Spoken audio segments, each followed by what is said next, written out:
कैकेयी माता को बोलती हैं और उनको जो है राम के राज अभिषेक के जो विरुद्ध है वो प्रपंच करती है उसमें। तो यहाँ पे जो है हम इसके आगे की कथा जो मैंने कल बताई थी कि कैसे महाराज दशरथ विवश हैं एक बालक की भांति। जैसे एक छोटा बालक जो है माता के बिना बहुत ही रोदन करता है, उसी प्रकार दशरथ महाराज जो हैं राम जी के बन जाने से रोदन कर रहे हैं। बार बार वो जो है अचेत हो जा रहे हैं, बार बार वो जो है क्या बोलते हैं रोदन कर रहे हैं। उन्होंने अन्न जल का त्याग कर दिया है। और जब महारानी कैकेयी के कक्ष में सुमंत्र जी वापस आते हैं तो सुमंत्र जी उनको बताते हैं कि अब जो राम और लखन हैं सीता सहित वो अब नहीं वापस आएंगे, उन्होंने आगे जाने का निश्चय लिया है। और इस प्रकार हमने कल श्रवण कुमार की कथा सुनी थी कि कैसे श्रवण कुमार के पिता के श्राप की जो कथा है वो दशरथ महाराज कौशल्या माता को बताते हैं और अर्धरात्रि में राम जी के नाम का स्मरण बारंबार करते करते बारंबार वो अपने प्राण का त्याग कर देते हैं। तो ये हमने कल कथा जो है कल यहाँ तक की जो है कथा हमने सुनी थी और इसके आगे कथा जो है वो हम आज प्रारंभ करेंगे। तो हम सब जो है मंगलाचरण से शुरू करेंगे। तो प्रभु वही लिंक है ना, पर सेम लिंक है ना। ओम अज्ञानतिमिरान्धस्य ज्ञानाञ्जनशलाकया चक्षुरुन्मिलितं येन तस्मै श्रीगुरुवे नमः। श्रीचैतन्यमनोभीष्टं स्थापितं येन भूतले स्वयं रूपं कदा मह्यं ददाति स्वपदान्तिकं। वन्देऽहं श्रीगुरु श्रीयुतपदकमलं श्रीगुरुं वैष्णवांश्च श्रीरूपं सागरजातं सहगण रघुनाथान्वितं तं सजीवं साद्वैतं सावधूतं परिजनसहितं श्रीकृष्णचैतन्यदेवं श्रीराधा कृष्णपादान् सहगण ललिता श्रीविशाखान्वितं च। हे कृष्णा करुणा सिंधु दीनबंधु जगत्पते गोपेश गोपिका कांता राधा कांता नमोस्तुते। तप्त कांचन गौरांगी राधे वृंदावनेश्वरी विश्वभानुसुते देवी प्रणमामि हरिप्रिये। वाञ्छाकल्पतरुभ्यश्च कृपा सिन्धुभ्येव च पतितानां पावनेभ्यो वैष्णवेभ्यो नमो नमः। नमो विष्णुपादाय कृष्णपृष्ठाय भूतले श्रीमते भक्तिवेदांत स्वामिनिधि नामिने। नमस्ते सरस्वती देवे गौरवाणी प्रचारिणे निर्विशेष शून्यवादी पाश्चात्य देशतारिणे। जय श्री कृष्ण चैतन्य प्रभु नित्यानंद श्री अद्वैत गदाधर श्रीवासादि गौर भक्तवृंद। हरे कृष्णा कृष्ण कृष्ण हरे हरे हरे राम राम राम हरे हरे। श्रील प्रभुपाद की जय, श्री गुरुदेव की जय। गुरुर्ब्रह्मा गुरुर्विष्णु गुरुर्देवो महेश्वरः गुरु साक्षात् परब्रह्म तस्मै श्री गुरुवे नमः। गजाननं भूतगणाभिसेवितं कपित्तजम्बूफलचारुभक्षणम् उमासुतं शोकविनाशकारकं नमामि विघ्नेश्वरपादपङ्कजं। या देवी सर्वभूतेषु बुद्धिरूपेण संस्था नमस्तस्यै नमस्तस्यै नमस्तस्यै नमो नमः। लोकाभिरामं रणरङ्गधीरं राजीवनेत्रं रघुवंशनाथं कारुण्यरूपं करुणाकरन्तं श्रीरामचन्द्रं शरणं प्रपद्ये। कर्पूरगौरं करुणावतारं संसारसारं भुजगेन्द्रहारं सदा वसन्तं हृदयारविन्दे भवं भवानी सहितं नमामि। मानोजवं मारुततुल्यवेगं जितेन्द्रियं बुद्धिमतां वरिष्ठं वातात्मजं वानरयुग्ममुख्यं श्रीरामदूतं शरणं प्रपद्ये श्रीरामदूतं शरणं प्रपद्ये। श्री गोस्वामी तुलसीदास महाराज की जय, श्री प्रभुपाद की जय, श्री गुरुदेव भगवान महाराज जयप्रकाश स्वामी महाराज की जय। तो हम आज की कथा जो है वो शुरू करते हैं, और आज की कथा में जो है वो हम जब कहते हैं अयोध्या का, मैं आपको एक वातावरण बताना चाहूँगा जो बहुत ही जो है कहते हैं ना दुख, शोकाकुल है, एकदम दुख में डूबा हुआ है। और यहाँ क्या होता है कि जब महाराज दशरथ अपना प्राण त्याग देते हैं तो तीनों रानियाँ जो हैं वो शोकाकुल हो जाती हैं। कहते हैं ना कि एक स्त्री के लिए दो ही चीज़ें बहुत जो होती हैं ज़रूरी होती हैं, एक उसके पति का साथ, दूसरा उसके पुत्र का साथ। इस समय माता कौशल्या और सुमित्रा का देखा जाए और कैकेयी माता का भी जो है वो दोनों चीज़ें ही चली गई हैं। उनके पास ना तो इस समय कोई पुत्र है इस दशा में, ना ही उनके जो पति महाराज थे वो हैं। तो बहुत ही ज़्यादा जो है वो अंदर से रुदन कर रही हैं, करुणा उनके अंदर भरी पड़ी है। वो बहुत ज़्यादा इस समय जो है कहते हैं ना, एक होता है कि आपको रोना आता है और एक होता है कि आप रोते हैं। और यहाँ पे क्या हो रहा है कि उनको समझ ही नहीं आ रहा माता कौशल्या को कि करना क्या है।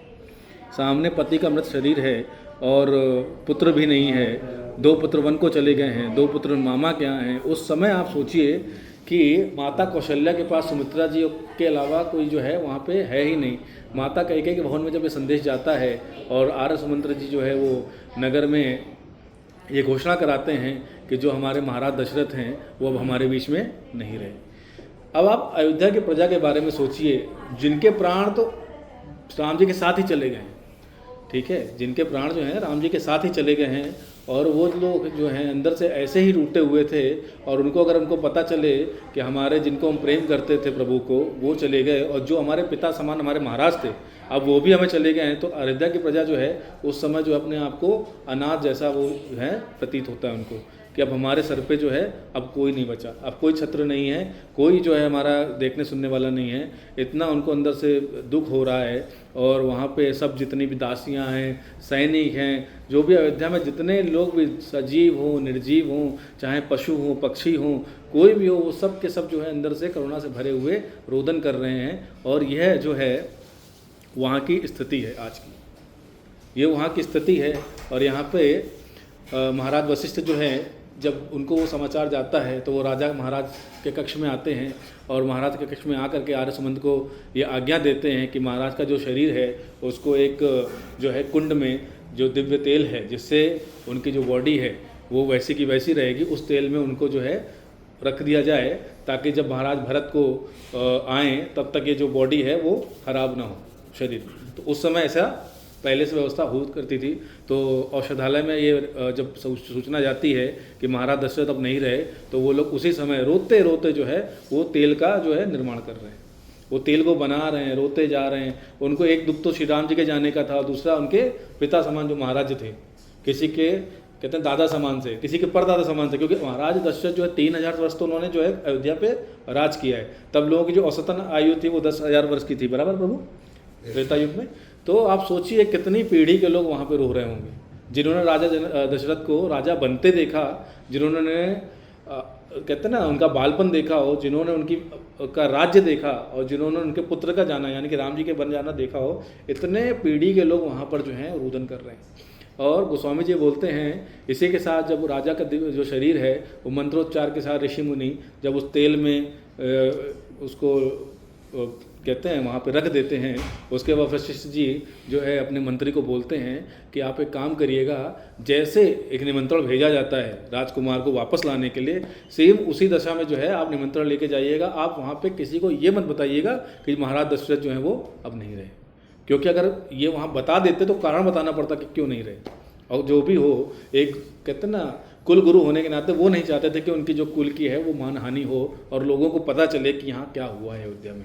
तो ये गुरु देखिए ना, गुरु का कितना बड़ा एक दायित्व होता है। गुरु ऐसे नहीं बन जाता है कोई।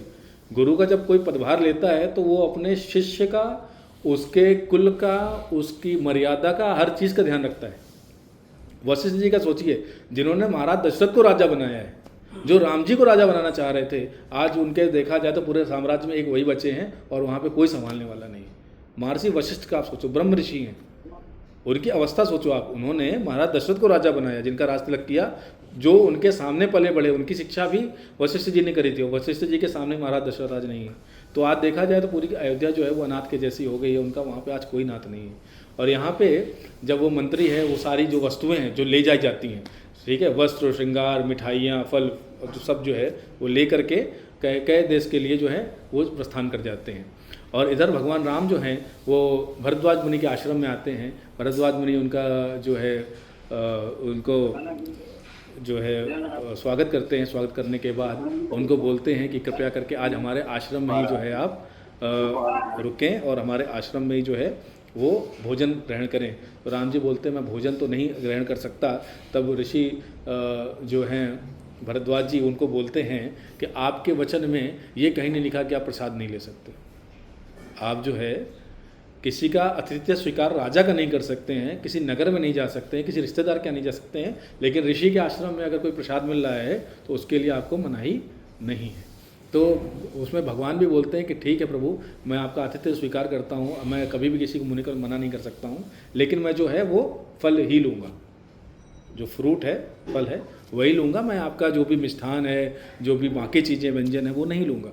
तो वहाँ पे वो विश्राम करते हैं। अगले दिन जब वो स्नान करके और निषाद रात साथ में गए हुए हैं, तो जब अगले दिन सुबह ऋषि मुनि अपनी मंगला आरती करने के बाद वहाँ पे भगवान के साथ जब बैठते हैं, तो निषाद राज जी जो हैं, जो देखा जाए तो एक भील हैं, मतलब एक भील के राजा हैं, यानी कि आदिवासी हैं, ठीक है। उनको एक नीची जाति का माना जाता है, बट यहाँ पर जब ऋषि मुनि सबको स्थान देते हैं तो उनको स्थान भी राम जी के साथ ही रखते हैं। लेकिन जो निषाद राज जी हैं वो ये कहकर मना कर देते हैं कि नहीं प्रभु, मैं एक बहुत छोटी जाति का हूँ, मुझे राम जी अपने साथ रख रहे हैं, यही बड़ी बात है, मैं यहाँ नहीं बैठ सकता। तब वहाँ पे जो है भरद्वाज ऋषि बोलते हैं कि जिसको राम ने अपना लिया हो, जिसको राम जी ने आलिंगन कर लिया, जिसने राम जी ने एक बारी देख लिया, उसके लिए जाति जो है वो मैटर नहीं करती। तो यहाँ पे सीखने वाली बात ये है कि राम जी ने पग पग पर जो है ये जातिवाद का खंडन किया है। अगर देखा जाए त्रेता युग में, अगर आज भी कोई जातिवाद मानता है तो बहुत गलत है। हमारी वैष्णव पद्धति वो अच्छी बात है कि हम नहीं मानते, लेकिन यदि कोई जातिवाद मान रहा है तो वो गलत है। क्योंकि यहाँ पे आप जितनी बार भी देखेंगे तो किसी भी ऋषि मुनि की जाति नहीं पूछी गई है। किसी भी ज्ञानी जैसे काकभूषुंडी जी हैं, जो भगवान के परम सेवक हैं राम जी के, उनके बारे में जो बताया गया है उससे हमें यही सीखना चाहिए कि हमें जातिवाद नहीं मानना चाहिए। और अब यहाँ पे आप समझिए, जब महाराज दशरथ अपना देह त्याग करते हैं तो जो भरत जी महाराज हैं वहाँ पर कैके देश में विश्राम कर रहे होते हैं, और एक बहुत ही दुखदायी सपना आता है। वो देखते हैं कि जो अयोध्या है वो काल के गर्त में डूबी जा रही है, और वहाँ पे राम जी उनको स्वप्न में नहीं दिखाई पड़ते हैं। तो उनको अंदर से जो एक होता है ना कि आभास होने लगता है कुछ बुरा हो रहा है या कुछ बुरा होने वाला है। तो वो ये सुबह उठते हैं और ये सपना जो है शत्रुघ्न जी को बताते हैं। शत्रुघ्न जी बोलते हैं ऐसा कुछ है तो आप बोलिए तो हम तुरंत चलते हैं। तो भरत जी बोलते हैं लेकिन हम यहाँ जो आए हैं, अगर हम मामा जी को बोलेंगे कि हम अभी जाना चाहते हैं तो उनको बुरा लगेगा, क्योंकि हम आए हुए ही बहुत कम समय हुआ है। लेकिन हम देखा जाए तो यहाँ पे 3-4 दिन बीत गए, लेकिन वो लोग वहाँ जब पहुँचने में टाइम लगा तो उनको 1 या 2 ही दिन हुए थे। तो कहते हैं ना कि यात्रा से ज़्यादा कम समय पे वहाँ थे। तो शत्रुघ्न जी बोलते हैं ऐसा कुछ नहीं है, अगर आप बोलेंगे तो महाराज जो है आपको मना नहीं करेंगे। तो यहाँ पे क्या होता है कि भरत जी ये बस सब सोच ही रहे होते हैं। अब अंदर जो है प्रभु से विनती कर रहे होते हैं, सूर्य नारायण जो उनके कुल देवता हैं, कि हे प्रभु हमारे कुल पे, हमारे अयोध्या पे आप आपकी कृपा बनाए रखिएगा, ऐसा वो बोलते हैं। और जब थोड़ी समय के बाद जब वहाँ पर जो अयोध्या के मंत्री हैं वो आते हैं महाराज की सभा में और बोलते हैं कि महर्षि वशिष्ठ ने आज्ञा दी है भरत और शत्रुघ्न जी को तुरंत वापस भेजने की, नगर प्रस्थान के लिए। तो वहाँ पे महाराज जो भरत जी हैं उनको फिर वापस से एक संचय होता है कि पिताजी महाराज हैं, राम जी हैं, माताएं हैं, इनके सबके होते हुए आर्य सुमंत्र जी हैं, महर्षि वशिष्ठ ने अगर संदेशा भेजा है मतलब कुछ तो गड़बड़ है, कुछ तो ऐसा हुआ है, अनिष्ट हुआ है, जिसके लिए मुझे तुरंत बुलाया गया है। वो तुरंत जो जिस हाल में होते हैं वो ना वस्त्र चेंज करते हैं ना कुछ करते हैं, जिस हालो अवस्था में होते हैं उसी समय पे वो अपने नाना जी और अपने मामा जी को प्रणाम करके बोलते हैं कि कृपया हमें प्रस्थान की जो है आप आज्ञा दीजिए, हम जाते हैं। आप सोचिए यहाँ पे जब किसी राजकुमार या युवराज को बुलाया जाता है तो उनके सिर्फ क्या बोलते हैं ना, मंत्री नहीं जाते, उनके साथ उनके जो पूरी सेना है सुरक्षा के लिए वो जाती है। जैसे हमारे प्रधानमंत्री कहीं जाते हैं तो एसपीजी कमांडो साथ में होते हैं, मुख्यमंत्री जाते हैं उनके कमांडो साथ में होते हैं, ताकि कोई जो है उनको रास्ते में परेशानी ना हो। उसी तरह यहाँ पे जो है उनके भोजन के लिए रसोइये, उनके साथ में सैनिक सब गए हुए हैं। और भरत जी महाराज क्या बोलते हैं जब वो रथ पे चढ़ते हैं, वो बोलते हैं मुझे बहुत जल्दी अयोध्या पहुँचना है, अगर मैं इतने सबके साथ जाऊँगा तो जो है बहुत देर हो जाएगी। तो आप एक काम करें, कृपया करके आप मुझे मैं जो है वो आगे जाता हूँ। शत्रुघ्न जी को आज्ञा देते हैं कि तुम जो है वो पीछे पीछे आराम से आओ सेना के साथ, मैं जो है वो जल्दी जाता हूँ, शॉर्टकट रास्ते से जाता हूँ, छोटे रास्ते से जाता हूँ, जंगल के बीच से जाता हूँ। तो भरत महाराज वहाँ से बहुत ही वेग से जो है अयोध्या को प्रस्थान करते हैं। और यहाँ पे महर्षि भारद्वाज जो है सुबह जो भगवान को जो है अपना दिव्य ज्ञान प्रदान करने के बाद उनको बोलते हैं कि मैं आपको आज्ञा देता हूँ कि आप यहाँ से निकल के यमुना जी के तट प्रयागराज होते हुए, क्योंकि प्रयागराज में आश्रम है भरद्वाज जी का, तो वहाँ पे भगवान सुबह जो है त्रिवेणी में स्नान कर चुके हैं सीता जी और लक्ष्मण जी के साथ। उसके बाद महर्षि के साथ जो है वो ज्ञान भी ले चुके हैं, अब उनसे आज्ञा मानते हैं। तो महर्षि भरद्वाज उनको आज्ञा देते हैं कि आप यमुना जी के तट होते हुए जो है आप जाइए यहाँ पे चित्रकूट, और चित्रकूट पे जो है कामदगिरी पर्वत है, आप वहाँ जा कर के आपका स्थान जो है वो बनाइए। वो मंदाकिनी जी के तट पे है और आप वो बहुत ही पवित्र स्थान है। वहाँ पे एक समय पे बहुत सारे ऋषि मुनियों जो है वो तप किया हुआ है, तो आपके लिए वो स्थान जो है उचित रहेगा। वहाँ पे आपको किसी भी तरीके का जो कहते हैं जानवर से या किसी भी तरीके के किसी भी प्राणी से कोई भय नहीं रहेगा, और आप वहाँ चले जाइए।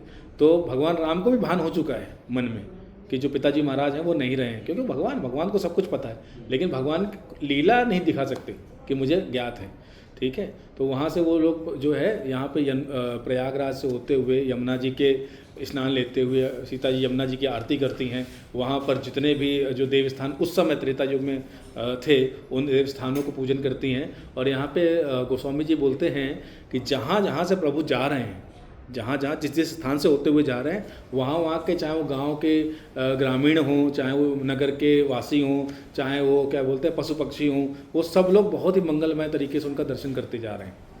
और उनको अपनी तरफ से जितना भी जहाँ से भी जा रहे हैं और को पता चलता है कि राम जी आ रहे हैं, तो वो लोग अपनी तरफ से पूरा जो है आगे से आगे उनको परोसने की कोशिश करते हैं, उनका स्वागत करने की कोशिश करते हैं। लेकिन राम जी जो है वो कहीं पे भी नहीं रुक रहे हैं, वो थोड़ा थोड़ा यमुना के तट पे कभी कहीं रुका करके और वो पहुंच जाते हैं चित्रकूट के लिए। और वहाँ जा कर के जो कामदगिरी पर्वत है, अब चित्रकूट का मैं आपको बता दूँ, मैं खुद गया हूँ। तो चित्रकूट में जो कामदगिरी पर्वत है, कामतानाथ प्रभु उनको बोलते हैं, कहते हैं कि प्रभु ने वहाँ पे बहुत अच्छे समय तक विश्राम किया, वहाँ पे रहे।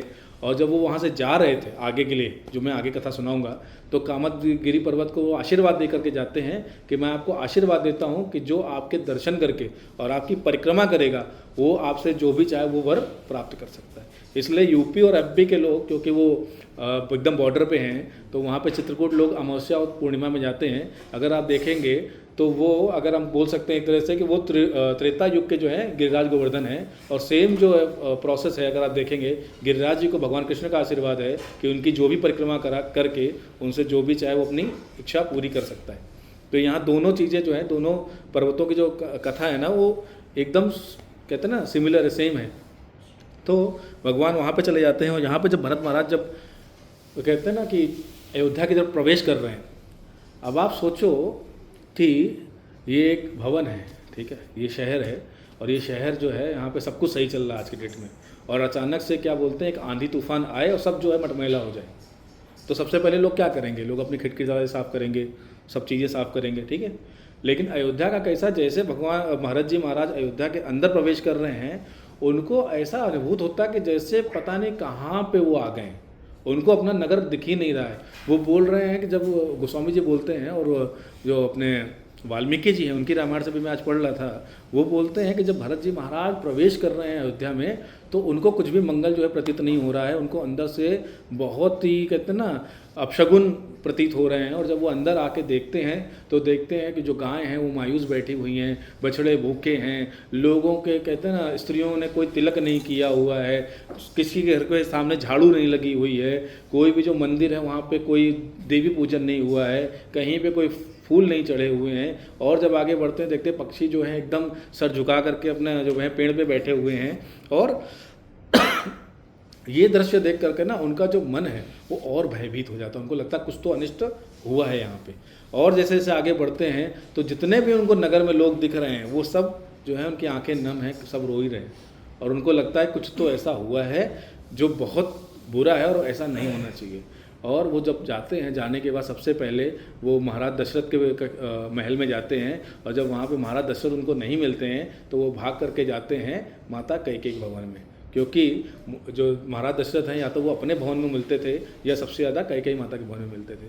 तो जैसे ही वहाँ जाते हैं और कैकेयी जी को कोई बताता है कि भरत जी महाराज जो हैं वो महल में प्रवेश की आज्ञा मांग रहे हैं, तो वो भी सुध-बुध खो के लेटी थी। अगर आप देखा जाए तो वो कोई अंदर से खुश नहीं थी।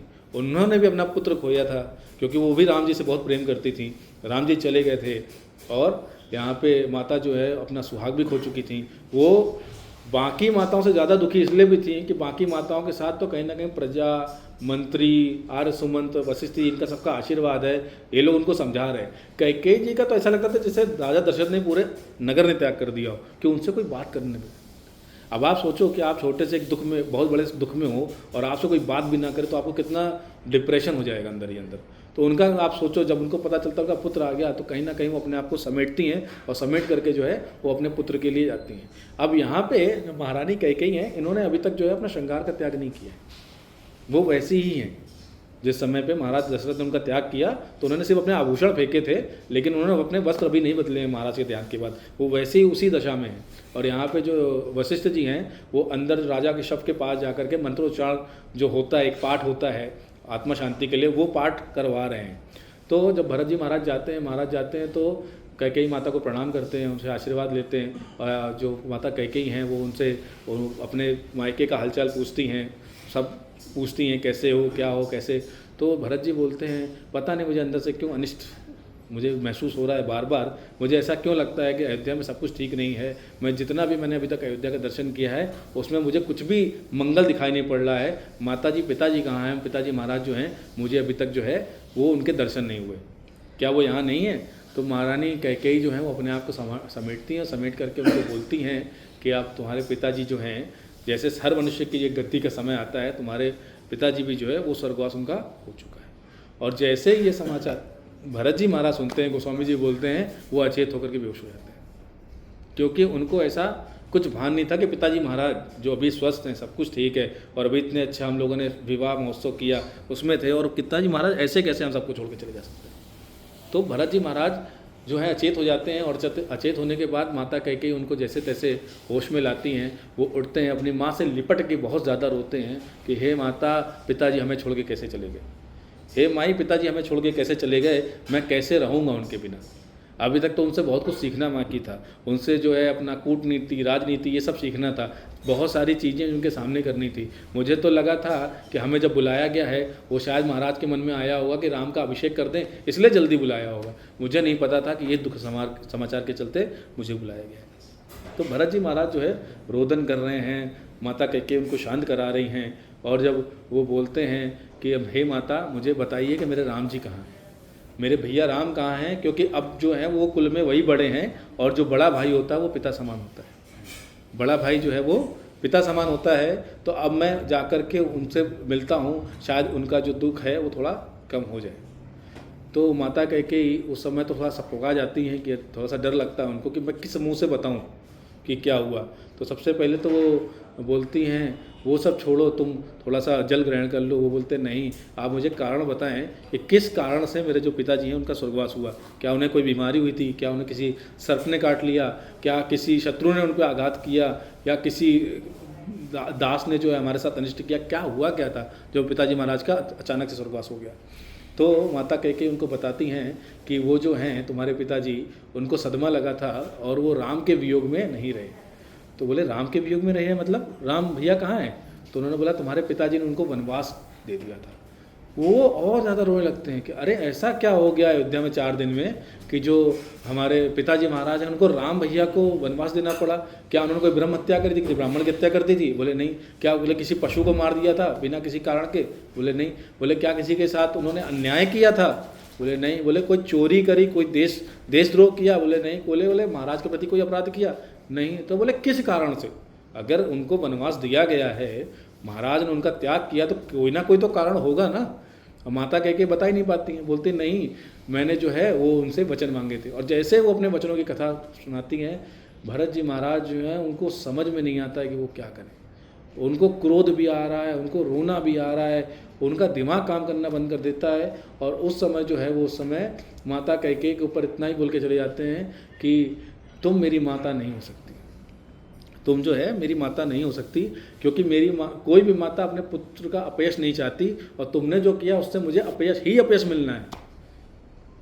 तुमने जो किया है उससे अपयश ही अपयश मिलना है। तुम्हारे कारण जो है मेरे पिता की मृत्यु हो गई है। अब मैं तुमको माँ नहीं कहूँगा, अब मैं जो तुमको है माता कहकर नहीं पुकारूंगा, तुम माता होने का अधिकारी हो चुकी हो। और वो भाग करके माता कौशल्या के महल में जाते हैं क्षमा मांगने के लिए। और जैसे ही माता कौशल्या हैं जो कभी रो रही हैं, कभी बेहोश हो रही हैं, उनकी दासियां जो हैं वो पंखा कर रही हैं, सुमित्रा जी वहीं रुक करके कहीं ना कहीं उनको संभाल रही हैं। इतना दुखदाई जो कितना पल है उसमें जब उनको खबर मिलती है कि भरत जी आए हैं, तो माता कौशल्या जब उनको देखती हैं और भरत महाराज जो है उनको प्रणाम नहीं करते, सीधा उनके पाँव पड़ करके साष्टांग को पकड़ के माफ़ी मांगने लगते हैं कि हे माता मुझे माफ़ कर दो, मेरा इसमें कोई दोष नहीं है। हे माता मुझे माफ़ कर दो, मेरा इसमें कोई दोष नहीं है, मैंने किसी राज्य की लालसा नहीं रखी है थी, मैंने कभी नहीं चाहा था कि राम भैया जो है मुझे छोड़ के जाए। हे माता मुझे माफ़ कर दे, मेरी माँ इसमें कोई गलती नहीं है, जो भी किया है मेरी माँ ने किया है, उसकी मंदबुद्धि ने किया है, जो भी कलेश हुआ है ये हुआ है, जो भी पिताजी का जो देहांत हुआ है जिसका जो कारण है उसके कारण में मैं नहीं हूँ माता, मेरी कोई गलती नहीं, मुझे क्षमा कर दो। और कौशल्या जी जो अपना पुत्र को वन भेज चुकी हैं, पुत्र वधू को वन भेज चुकी हैं, अपना कहते हैं पति खो चुकी हैं, वो उठा के इतने बोलती हैं कि भरत मुझे पता है इसमें तुम्हारी गलती नहीं है, इसमें कैकेयी की भी इतनी गलती नहीं है, लेकिन कैकेयी ने राज्य की जो लालसा के चक्कर में थोड़ा जल्दबाजी कर दी। अगर ये थोड़ा आराम से तुम्हारे लिए राज्य मांग लेती तो आज ये दिन देखना नहीं पड़ता। महाराज तुझे राजा बना देते, वो कभी तुझमें राम में भेद नहीं करते, महाराज जो है तुझे राजा बना देते, तेरा कर देते। लेकिन उन्होंने जो राम के लिए जो 14 वर्ष का वनवास मांगा, तुम्हारे पिताजी उस सदमे में नहीं। और वो कहते हैं ना अपने माता के पाँव पकड़ के उनके गले लग के रो रहे हैं। और उस समय जो शत्रुघ्न जी जब पहुंचते हैं और शत्रुघ्न जी जब सीधा कौशल्या माता के महल में पहुंचते हैं और जब उनको सूचना मिलती है, अब वो सबसे छोटे पुत्र हैं, देखा जाए तो माता पिता को सबसे छोटा पुत्र बहुत प्यारा होता है। और जब सबसे छोटे पुत्र को ये पता चले कि ना अब उनके पिताजी रहे हैं, ना यहाँ पे जो है उनके बड़े भैया हैं दोनों, तो कितना उनको कष्ट होगा। और वो जो है वहाँ पर माता कौशल्या के साथ दोनों लिपट के रो रहे हैं, माता सुमित्रा भी वहाँ पे रो रही हैं, वो चारों जो हैं एक दूसरे को संभालने की कोशिश करते हैं। और जो अश्रु हैं वो तुलसीदास जी बोलते हैं कि भरत महाराज अपने अश्रु से जो है माता कौशल्या के पाँव धो रहे हैं, माता कौशल्या उनके बार बार ऐसे अश्रु पोंछ रही हैं, लेकिन जो उनके होंठ है कपकपा रहे हैं, उनके हाथों में ऐसे बोलते हैं ना कि कपकपाहट हो रही है, उनका मन जो है वो इतना व्यथित है और अंदर अंदर वो रोते जा रहे हैं। आप अयोध्या का आप सोचो, और यहाँ पे जो प्रजा है वो जब दूर से महाराज भरत को आते हुए देख रही होती तो उनको ऐसा लगता है, क्योंकि महाराज भरत का जो भी है वो भी जो शरीर है श्याम वर्ण है, उनको लगता है कि राम जी वापस आ गए, लेकिन ऐसा नहीं होता। और जब वो भरत जी को देखते तो और ज़्यादा रोने लगते हैं कि अरे राम जी तो नहीं है ये। जैसे हम किसी दूर से कोई गाड़ी देख रहे हों या किसी पुरुष को देख रहे हों, जहाँ तक हमारी दृष्टि जा रही है और कोई आता हुए गाँव में दिखाई पड़े तो हमें लगता है हमारे यहाँ ही आ रहा है। और आप किसी का बहुत कहते हैं ना डाकिया का या किसी का बहुत इंतजार कर रहे हैं, और जब वो एकदम समीप आके उसका जब चेहरा स्पष्ट होना दिखना शुरू होता है और आपको पता है ये वो नहीं कोई और है, तो आपको भी कष्ट होता है। सोचिए अयोध्या की प्रजा का क्या हाल हो रखा है। उसके बाद कुलगुरु वशिष्ठ जी आते हैं। वशिष्ठ जी आकर के भरत जी को जो है आज्ञा देते हैं, कृपया करके आप अपने पिता का जो है वो अंतिम संस्कार की प्रक्रिया को पूर्ण करें। और वशिष्ठ जी महाराज को भी वो प्रणाम करके ये बोलते हैं कि गुरुदेव मेरा इसमें कोई दोष नहीं है, गुरुदेव मुझे नहीं पता था कि मैं हमारी माता के मन में अगर इतना भी चल रहा होता और मुझे बता देती तो मैं आके महाराज को बता देता कि इनके मन में ये चल रहा है, मुझे बिल्कुल भी भान नहीं था उनके मन में ऐसा कुछ चल रहा है। तो कृपया मुझे गुरु महाराज माफ़ करिएगा, आप तो जानते हैं मैं आपके पास सबसे ज़्यादा रहा हूँ गुरु, जब दीक्षा के समय में मैं अपने माता पिता से ज़्यादा आपके पास रहा हूँ, आपको तो मन से पता है कि मैंने ऐसा कुछ है नहीं किया है। तो वशिष्ठ जी बोलते हैं हे भरत, मुझे पता है तुम्हारे हृदय का, मैं तुम्हें अंदर से बाहर से जानता हूँ, तुम श्री राम के परम कहते हैं जो प्रिय भाई हो, तुम्हारे अंदर ऐसा कुछ भी नहीं है मुझे पता है। लेकिन हे भरत, मैं तुमको प्रणाम करके एक ही चीज़ कह सकता हूँ कि अभी जो तुम्हारा पुत्र के भांति जो धर्म है वो सबसे पहले अपने पिता को मुखाग्नि देने का है।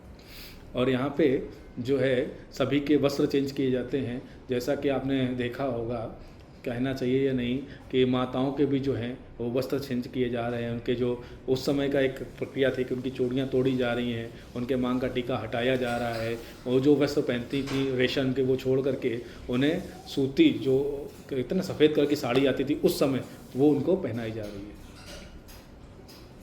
ठीक है, और ये देख करके जो बाकी दास दासी और अयोध्या के लोग हैं जिन्होंने अपनी रानी को हमेशा, अभी अब आप सोचो आप आपकी माता को कितने सुंदर सुंदर स्वरूप में देखते हैं, और भगवान ना करे कभी इस परिस्थिति देखना पड़े तो आप भी जो है अपने आप को जितना भी धैर्यवान हो आप धैर्य नहीं रख पाओगे।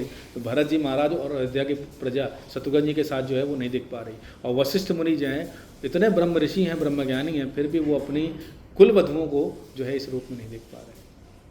और वहाँ पे मांडवी, सुकीर्ति, उर्मिला जी जो हैं वो भी रुदन कर रही हैं, उन्होंने भी जो है कुछ भी ऐसा ग्रहण नहीं किया हुआ है जिसकी वजह से जो शोक के 13 दिन में ग्रहण किया जाता है वैसा कुछ भी ग्रहण नहीं किया है। यहाँ पे महाराज दशरथ के जो शरीर है, मृत शरीर देह को उनको तेल से निकाला जाता है और सरयू के तट के किनारे जा कर के उनको भरत जी महाराज जो है मुखाग्नि देते हैं, और उस समय शत्रुघ्न जी महाराज जो हैं बहुत ज़्यादा विलाप कर रहे होते हैं।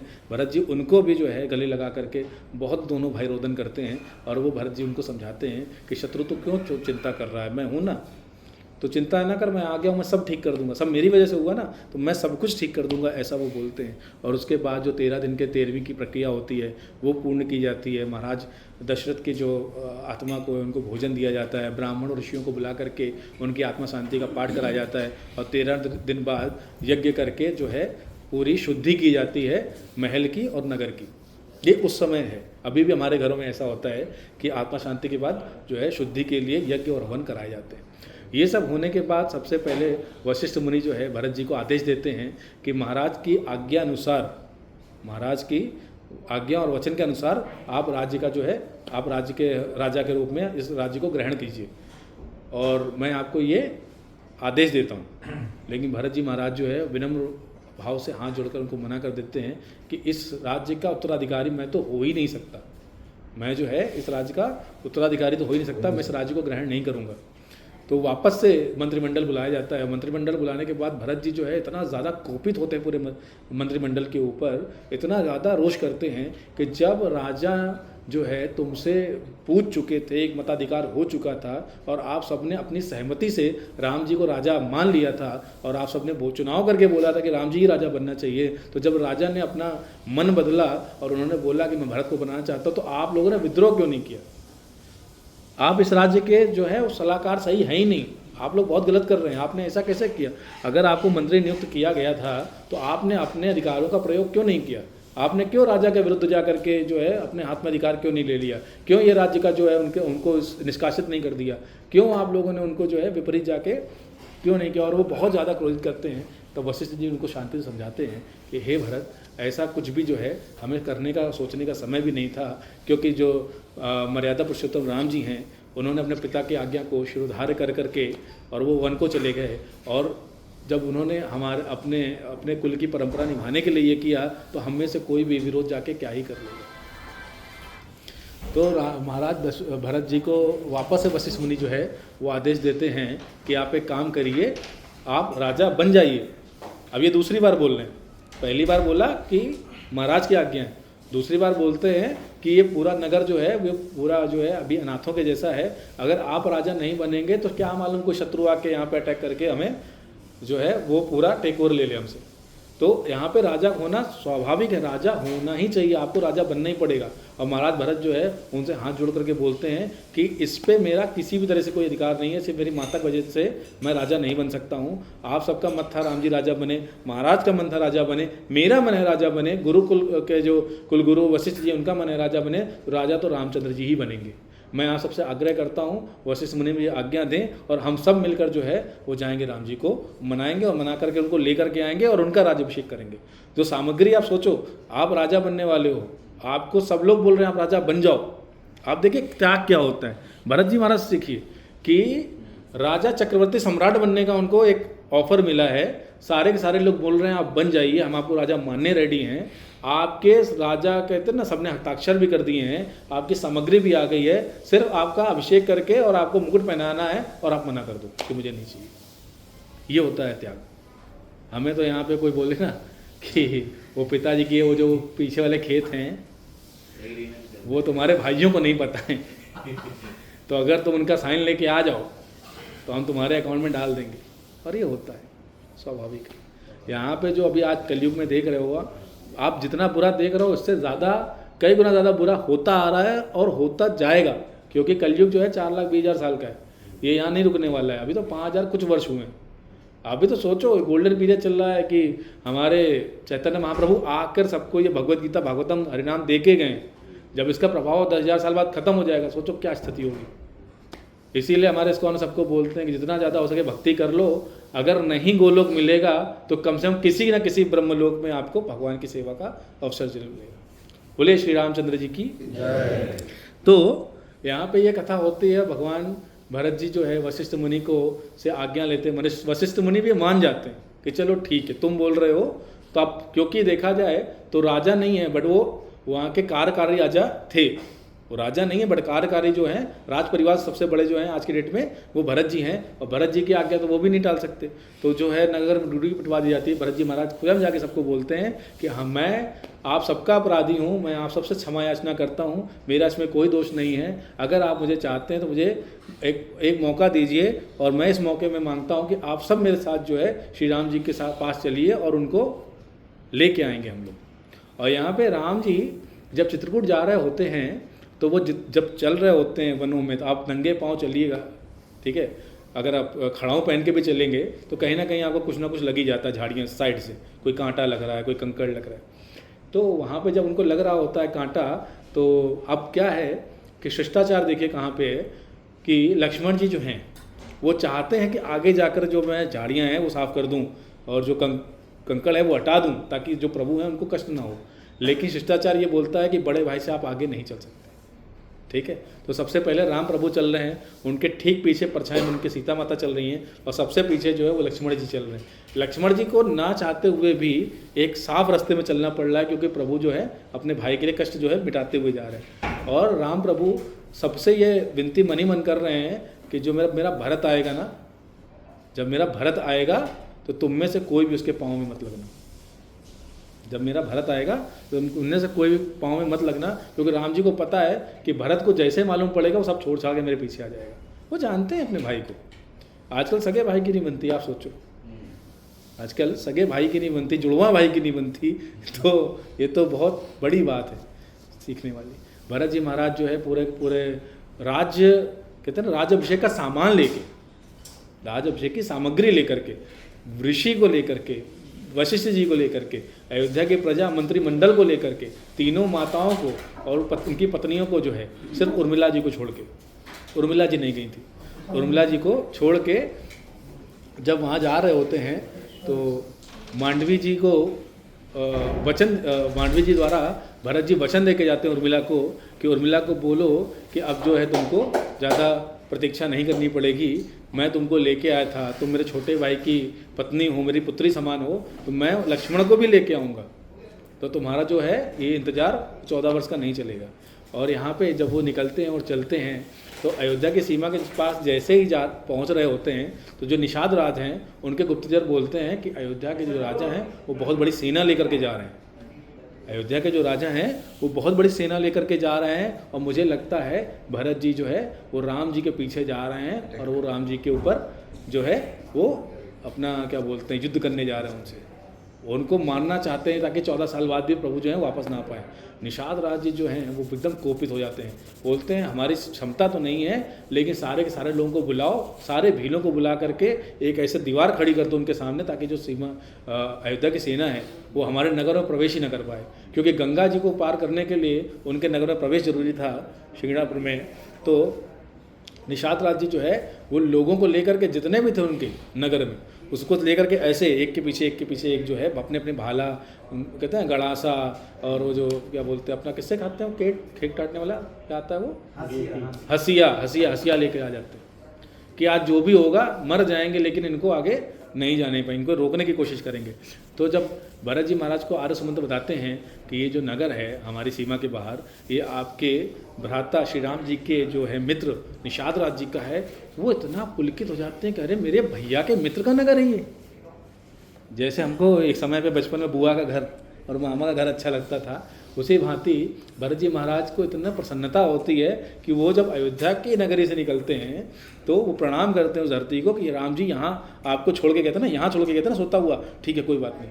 वो जगह को प्रणाम करते हैं जहाँ राम जी सोए थे सबके सामने। और फिर वहाँ से जब उस नगर में प्रवेश करते हैं तो निषाद राज जी के पास जा करते हैं, और निषाद राज जी को जब पता चलता कि भरत जी आ रहे हैं तो क्या होता था, कोई अचानक से अटैक नहीं होता था, पहले बात होती थी कि भाई अगर कोई समझौता हो सकता है तो ठीक है, नहीं हो सकता युद्ध तो फिर करना ही है। तो निषाद राज जी आगे आते हैं और निषाद राज जी को जब आर्य संबंध बताते हैं कि ये जो हैं भरत जी हैं ये राम जी के सबसे प्रिय भाई हैं, तो निषाद राज जी ना अंदर से एकदम कुंठी मार के बैठे होते हैं, तुम्हारी वजह से मेरे प्रभु चले गए, तुम्हारी माता की वजह से मेरे प्रभु चले गए। वो अंदर से थोड़ा कहीं कुपित होते हैं, रोष में होते हैं, गुस्से में होते हैं। लेकिन जैसे बताते हैं कि आपके ब्रदर भाई श्री राम जी जो इनके परम मित्र हैं और वो इनको अपना सखा मानते हैं, भरत जी महाराज जो है एकदम प्रणाम करने के लिए झुक जाते हैं और निषाद राज जी उनका हाथ पकड़ लेते हैं कि अरे नहीं आप प्रभु क्या कर रहे हो मेरे भैया, आप नहीं करो। वो बोलते हैं अरे आप मेरे भैया के मित्र हो, आप भैया के समान हो, मुझे कृपया करके जो है आपके चरण पढ़ लेने दीजिए। निषाद जी को अपनी जो कहते हैं सोच पे इतना ज़्यादा पछतावा होता है, वो रोते हुए उनको आलिंगन सामने से दे देते हैं कि मैं तुम्हें अपने चरणों का स्पर्श तो नहीं करने देता था, क्योंकि तुम कहाँ चक्रवर्ती सम्राट के पुत्र क्षत्रिय हो, कहाँ मैं छोटा निषाद, तुम कहाँ मेरे चरण पकड़ोगे। वो उनको क्या करते हैं, आलिंगन देते हैं। और भरत जी उनसे ऐसे मिल रहे हैं जैसे राम जी से आलिंगन कर रहे हैं कि इस शरीर को जो है मेरे भैया ने स्पर्श किया है, तो मैं एक बारी उनको अच्छे से आलिंगन कर लेता हूँ ताकि मुझे ऐसा लगे कि जैसे मेरे अपने राम भैया को आलिंगन दे रहा हूँ। और यहाँ पे निषाद राज और भरत जी दोनों ही रोदन कर रहे हैं प्रभु को याद करके कि प्रभु आपकी क्या माया है। निषाद राज सोच रहे हैं कि प्रभु को कितना कष्ट हुआ होगा ऐसे भाई को छोड़ के जाने में, और भरत जी सोच रहे हैं कि मैं कितना गलत हूँ कि मैं अपने भैया को, उनको मित्र, उनके नगर के लोग सबसे दूर कर दिया मेरे कारण। और वहाँ पे पड़ाव डाला जाता है, वहाँ वो रुकते हैं जैसे राम प्रभु रुके थे, भरत जी वहाँ रुकते हैं। रुकने के बाद क्या करते हैं, वो निषाद राज से जो है वो जानना चाहते हैं कि प्रभु की क्या किया था वो। तो निषाद राज जी बताते हैं कि प्रभु जो है दिन के तीसरे पहर में आए थे, उसके बाद हम लोग मिले, हमने उनको ऑफ़र किया था सब कुछ, लेकिन उन्होंने मना किया। और भगवान जो है वो यहाँ पे इस पेड़ के नीचे, ये देखो ये चटाई कुशा बिछी हुई है, भगवान यहाँ सोए थे। भरत जी बोलते हाय भरत तू कितना अभागा है, तू जो है रेशम के गद्दों पे सो रहा था, विश्राम कर रहा था, तेरे भैया ज़मीन पे पड़े थे, हाय तू मर क्यों नहीं गया। वो अपने आप को कोसने लगते हैं कि हाय भरत तू मर क्यों नहीं गया, तू यहाँ पे अपना अच्छे से राजमहल में इतने वस्त्र और आलिंगन कहते हैं आभूषण पहन के रह रहा था, तेरे सेवक तुझे पंखा कर रहे थे और जितने दास दासियाँ वो तुझे भोजन पवा रहे थे, तब तेरे राम जी यहाँ सो रहे, तू मर क्यों नहीं गया भरत, तुझे मर जाना चाहिए। तब जो निषाद राज जी हैं उनके कंधे पे हाथ रख के उनको समझाते हैं कि हे मेरे भैया ऐसा मत बोलो, क्योंकि ये आपका कष्ट नहीं हमारा भी कष्ट है। और उस रात जो है हम यहाँ रात भर बैठे रहे थे भगवान की रक्षा के लिए। तो उन्होंने जैसे उनको बोला कि रक्षा के लिए, तो लक्ष्मण कहाँ था, बोले लक्ष्मण भैया भी तो यही थे। बोले लक्ष्मण क्या सो गया था, बोले लक्ष्मण जी ने जो है अपनी नींद का त्याग कर दिया है, और वो बोले कि दिन में मैं भगवान की सेवा करूँगा और रात में जब भगवान विश्राम करेंगे तो उनकी रक्षा करने की कोशिश करूँगा। तो लक्ष्मण जी का भी चरित्र देखो आप, कितना प्रेम है भाइयों में। और यहाँ पे जब वो बोलते हैं तो आगे जा कर के उनको बताते हैं, बोले आप फिर उन्होंने क्या खाया था, तो निषाद राज जी उनको बता रहे कि उन्होंने ये फल खाए थे, उसके बाद ऐसे जल ग्रहण किया था, और ये चौथे पैर में दिन कहते हैं रात के दूसरे पैर में सो गए थे, और सुबह उठ करके उन्होंने हमें आदेश दिया था कि जो बरगद की शिखाएँ हैं उनको काट के लाओ, मैं उसका जो है मुकुट बना के जो है ऋषि मुनि द्वेष धारण करूँगा। भरत जी महाराज वहीं समझ जाते हैं कि भैया ने निर्णय ले लिया है कि वो वन में रहेंगे। उनका मनोबल 50% वहीं टूट जाता है कि भैया अब तो नहीं आने वाले, क्योंकि उन्होंने ऋषि रूप धारण कर लिया है, अब तो जो है वो नहीं आएंगे। तो फिर भी वो अपने मन को मनाते हैं, और वहाँ से केवट, जितने भी केवट हैं वहाँ पे जितने भी नावें हैं वो सज्ज हो जाती निषाद राज के आदेश पे, और सारी सेना सहित भरत जी जो है वो गंगा पार करते हैं। गंगा पार करके वो जो है भरद्वाज मुनि के आश्रम में जाते हैं, प्रयागराज में जा कर के जो है रुकते हैं। महर्षि भरद्वाज उनको भी आदेश देते हैं कि आज आप यहाँ रुक जाइए, आज जो है आप यहाँ रुक जाइए। तो महर्षि भरद्वाज का जो आश्रम है वो इतना बड़ा नहीं है प्रयागराज में, और जो सेना और अयोध्या के लोग गए हैं ये करोड़ों में हैं, ये ऐसे देख नहीं पा रहे, इतने लोग हैं। आप समझो कि एक पहाड़ की चोटी पे खड़े होकर भी आप देखो ना तो उसका सिरा नहीं दिखाई पड़ेगा, इतनी जनता आई हुई है। तो भरत जी महाराज बोलते हैं कि आप कष्ट क्यों कर रहे हैं गुरुदेव, बोले देखिए आपके राम प्रभु यहाँ रुके गए थे, रुकना तो आपको भी पड़ेगा। और कल जो प्रातः है वो आपको मेरे साथ त्रिवेणी में स्नान भी करना पड़ेगा। तो भरद्वाज मुनि क्या करते हैं, अपने तपोवन से तप के बल से वो क्या करते हैं, स्मरण करके आश्रम को जो है वो एक बहुत बड़े राजमहल में कन्वर्ट कर देते हैं। और इतने बड़े राजमहल क्या उसको नगर के जैसा कन्वर्ट कर देते हैं कि वो जो है आप देखा जाए तो जो स्वर्गलोक है उसकी एकदम जो कहते हैं ना कार्बन कॉपी प्रति जो उसका दर्पण में वैसा बन जाता है। तो जैसे वो देखते हैं तो नगरवासी तो खुश हो जाते हैं कि यार 4-5 दिन हो गए अपन वन में जा रहे हैं, घूम रहे हैं, कर रहे हैं, कितना अच्छा है। भरत जी तुरंत वहाँ से जो है एक गर्जना के साथ आदेश देते हैं कि हे नगरवासियों, हे मंत्रिमंडल, हे सभी लोग, मैं आपसे आग्रह करता हूँ कि इस चकाचौंध में जो है वो आप भूल मत जाना कि आप यहाँ किस लिए आए हैं। ऐसा ना हो कि यहाँ का जो वातावरण देख करके जो है आपका मन डगमगा जाए, आपकी बुद्धि डोल जाए, क्योंकि ये माया का प्रभाव है। कहीं ऐसा ना हो आप भूल जाना कि आप राम जी को लेके आए हो। भरत जी को लगा ऐसा ना हो ये सब यहीं रुक जाएँ, अगर मैं इनके बिना गया तो भैया तो मुझे कुछ भी बोल के भेज देंगे। तो वो ऐसा बोलते हैं। और जब प्रातः वहाँ पे सब लोग रुकते हैं, प्रसादम लेते हैं, और उसके बाद भरद्वाज मुनि जो है उनको सुबह प्रातः काल जब लेके जाते हैं त्रिवेणी संगम में, तो भरत जी स्नान करने से मना कर देते हैं, बोलते मैं त्रिवेणी जो है वो स्नान नहीं करूँगा। तो वहाँ पे भरद्वाज मुनि पूछते हैं कि क्यों, क्या हो गया। पूरी अयोध्या के हर प्राणी ने स्नान कर लिया, सभी माताओं ने स्नान कर लिया, स्त्रियों ने स्नान कर लिया, बच्चों ने स्नान कर लिया, सैनिक, रसोई सबने स्नान कर लिया, तो उनको स्नान करने में क्या दिक्कत है। वो बोलते हैं हे भरद्वाज मुनि, इस त्रिवेणी संगम में जो है वो गंगा, यमुना और सरस्वती नदी है, और मेरे को ज्ञात हुआ है कि सरस्वती जी जो हैं उन्होंने आकर के जो है मंथरा को बुद्धि फेरी थी, जिसकी वजह से इतना सब कुछ हुआ है। तो मैं सोचता हूँ कहीं ऐसा ना हो मैं डुबकी लगाऊं और सरस्वती जी मेरी बुद्धि भी फेर दें और मैं वापस अयोध्या जाके कहीं राज न करने लग जाऊँ। महर्षि भरद्वाज उनका प्रेम समझते हैं, उनका हाथ पकड़ते हैं, उनको त्रिवेणी संगम में ले जाते, नहलाते हैं। एक छोटी सी चीज़ मैं भूल गया कि जब शत्रुघ्न जी आते हैं अयोध्या में, वो सब देखते हैं, तो उसके बाद वो सबसे पहले पकड़ते हैं मंथरा को, और पकड़ के ऐसे खींच के लेके आते हैं भरत जी के सामने, और बोलते हैं कि इसकी वजह सब कुछ हुआ है, हमारी माता इतनी बुरी नहीं थी, इसकी बुद्धि के कारण इसने ऐसा किया है, कृपया इसको आप दंड दें, वरना मैं इसको मृत्यु दंड दे दूंगा। तब भरत जी क्या बोलते हैं, इसने हमारा कुछ नहीं बिगाड़ा है, इसने राम जी का बिगाड़ा है, तो इसको जो भी देंगे दंड वो राम जी आके देंगे, इसको छोड़ दो, इसको भय मुक्त कर दो, तो इसको बोलो कि महाराज जो भरत जी का आदेश है कि इसको पूरे नगर में कोई कुछ नहीं बोलेगा। तो मंथरा को इतनी ग्लानि होती है, वो अपने आप को कमरे में जो है अपने कक्ष में बंद कर लेती है। तो यहाँ पे सुबह जब स्नान करके सब जो है ऋषि मुनि की कथा सुन के, और भगवान जो है भरत जी उनसे पूछते हैं कि आप बताइए कि आपने भैया को कहाँ जाने के लिए बोला है। तब ऋषि उनको बताते हैं कि आप जाइए और कामदगिरी पर्वत में, चित्रकूट में भगवान राम ने वहाँ पे मेरे आदेश अपना व्यवस्था किए रहने की, आपको वो वहाँ मिलेंगे। तो यहाँ से कथा बढ़ती है। भरत जी अपनी पूरी सेना के साथ जो है वहाँ से निकलते हैं, निकल करके प्रयागराज से यमुना नदी के किनारे से जाते जाते जितने भी उनको मंदिर दिखते हैं वो सब पे एक ही प्रणाम करके करते हैं कि हे प्रभु, मुझे जितने जल्दी हो जाए मेरे राम जी के दर्शन हो जाए, मुझे जितनी जल्दी हो मेरे राम जी के दर्शन हो जाएं। और जैसे ही वो वहाँ पे कहते हैं चित्रकूट के पास पहुँचने ही वाले होते हैं, तो वहाँ पे जो पक्षी होते हैं, जब पक्षियों का आप स्वभाव देखिए, बहुत ज़्यादा कोई सेना देख लेते हैं, बहुत ज़्यादा हाथी घोड़े देख लेते हैं, तो वो चंचलता में ना आवाज़ करने लगते हैं, कहाँ करके चू चू करके इधर उधर जाने लगते हैं। तो लक्ष्मण जी जो है वन में लकड़ी काटने गए होते हैं, और जब वो इतना जो देखते हैं तो उनको ऐसा लगता है कि कोई विशाल सेना इधर की तरफ आ रही है, कोई विशाल सेना आ रही है। वो असुर की आ रही है, किसी राजा की आ रही है, किसकी आ रही है उनको नहीं पता। और वो क्या करते हैं, पेड़ पे चढ़ करके देखते हैं, और जब ध्यान से देखते हैं तो उनको अयोध्या का दृश्य दिखाई पड़ता है। जैसे उनको अयोध्या का दृश्य दिखाई पड़ता है, वो भाग के आते हैं, राम जी को बोलते हैं मेरा बाण धनुष किधर है, क्योंकि उनको जंगल में लकड़ी काटने गए, उनके पास कुल्हाड़ी है। बोलते हैं धनुष बाण किधर है, आज के पास ख़त्म कर दूंगा, आज मैं मार डालूंगा, किसी को नहीं छोड़ूंगा। तो राम जी बैठे होते हैं, बोलते क्या हो गया लक्ष्मण, किस बात पर इतना क्रोधित हो रहे हो। बोले अरे आपको पता नहीं आपके साथ क्या क्या हुआ है, ये माँ बेटा मिलके जो है वो आपको मारना चाहते हैं। कौन माँ बेटा? बोले यही आपका जो माता कैकेयी और जो भरत है, ये आपके लिए सेना लेकर के आ रहे हैं, और वो जो है आपको यहीं पे ख़त्म करना चाहते हैं ताकि आप कभी भी ना जाओ। लेकिन मुझे आपके चरणों की सौगंध है भैया, मैं आकाशवाणी की तरफ ऊपर तरफ देख कर बोलता भगवान की सौगंध, मैं अभी के अभी जो है वो अस्त्र चला के भरत को मार डालूंगा, अभी कभी, ये मेरा प्रण है, ये मेरा प्रण है। और जैसे ये सुनते हैं, सबसे पहले राम जी बाद में कोपित होते हैं, आकाशवाणी होती है कि हे लक्ष्मण, आप जो बोल रहे हैं वो सत्य है, सत्य है, सत्य है, लेकिन शास्त्र बोलते हैं कि कभी भी किसी बुद्धिमान मनुष्य को कुछ भी निर्णय लेने से पहले उस पर विचार करना चाहिए।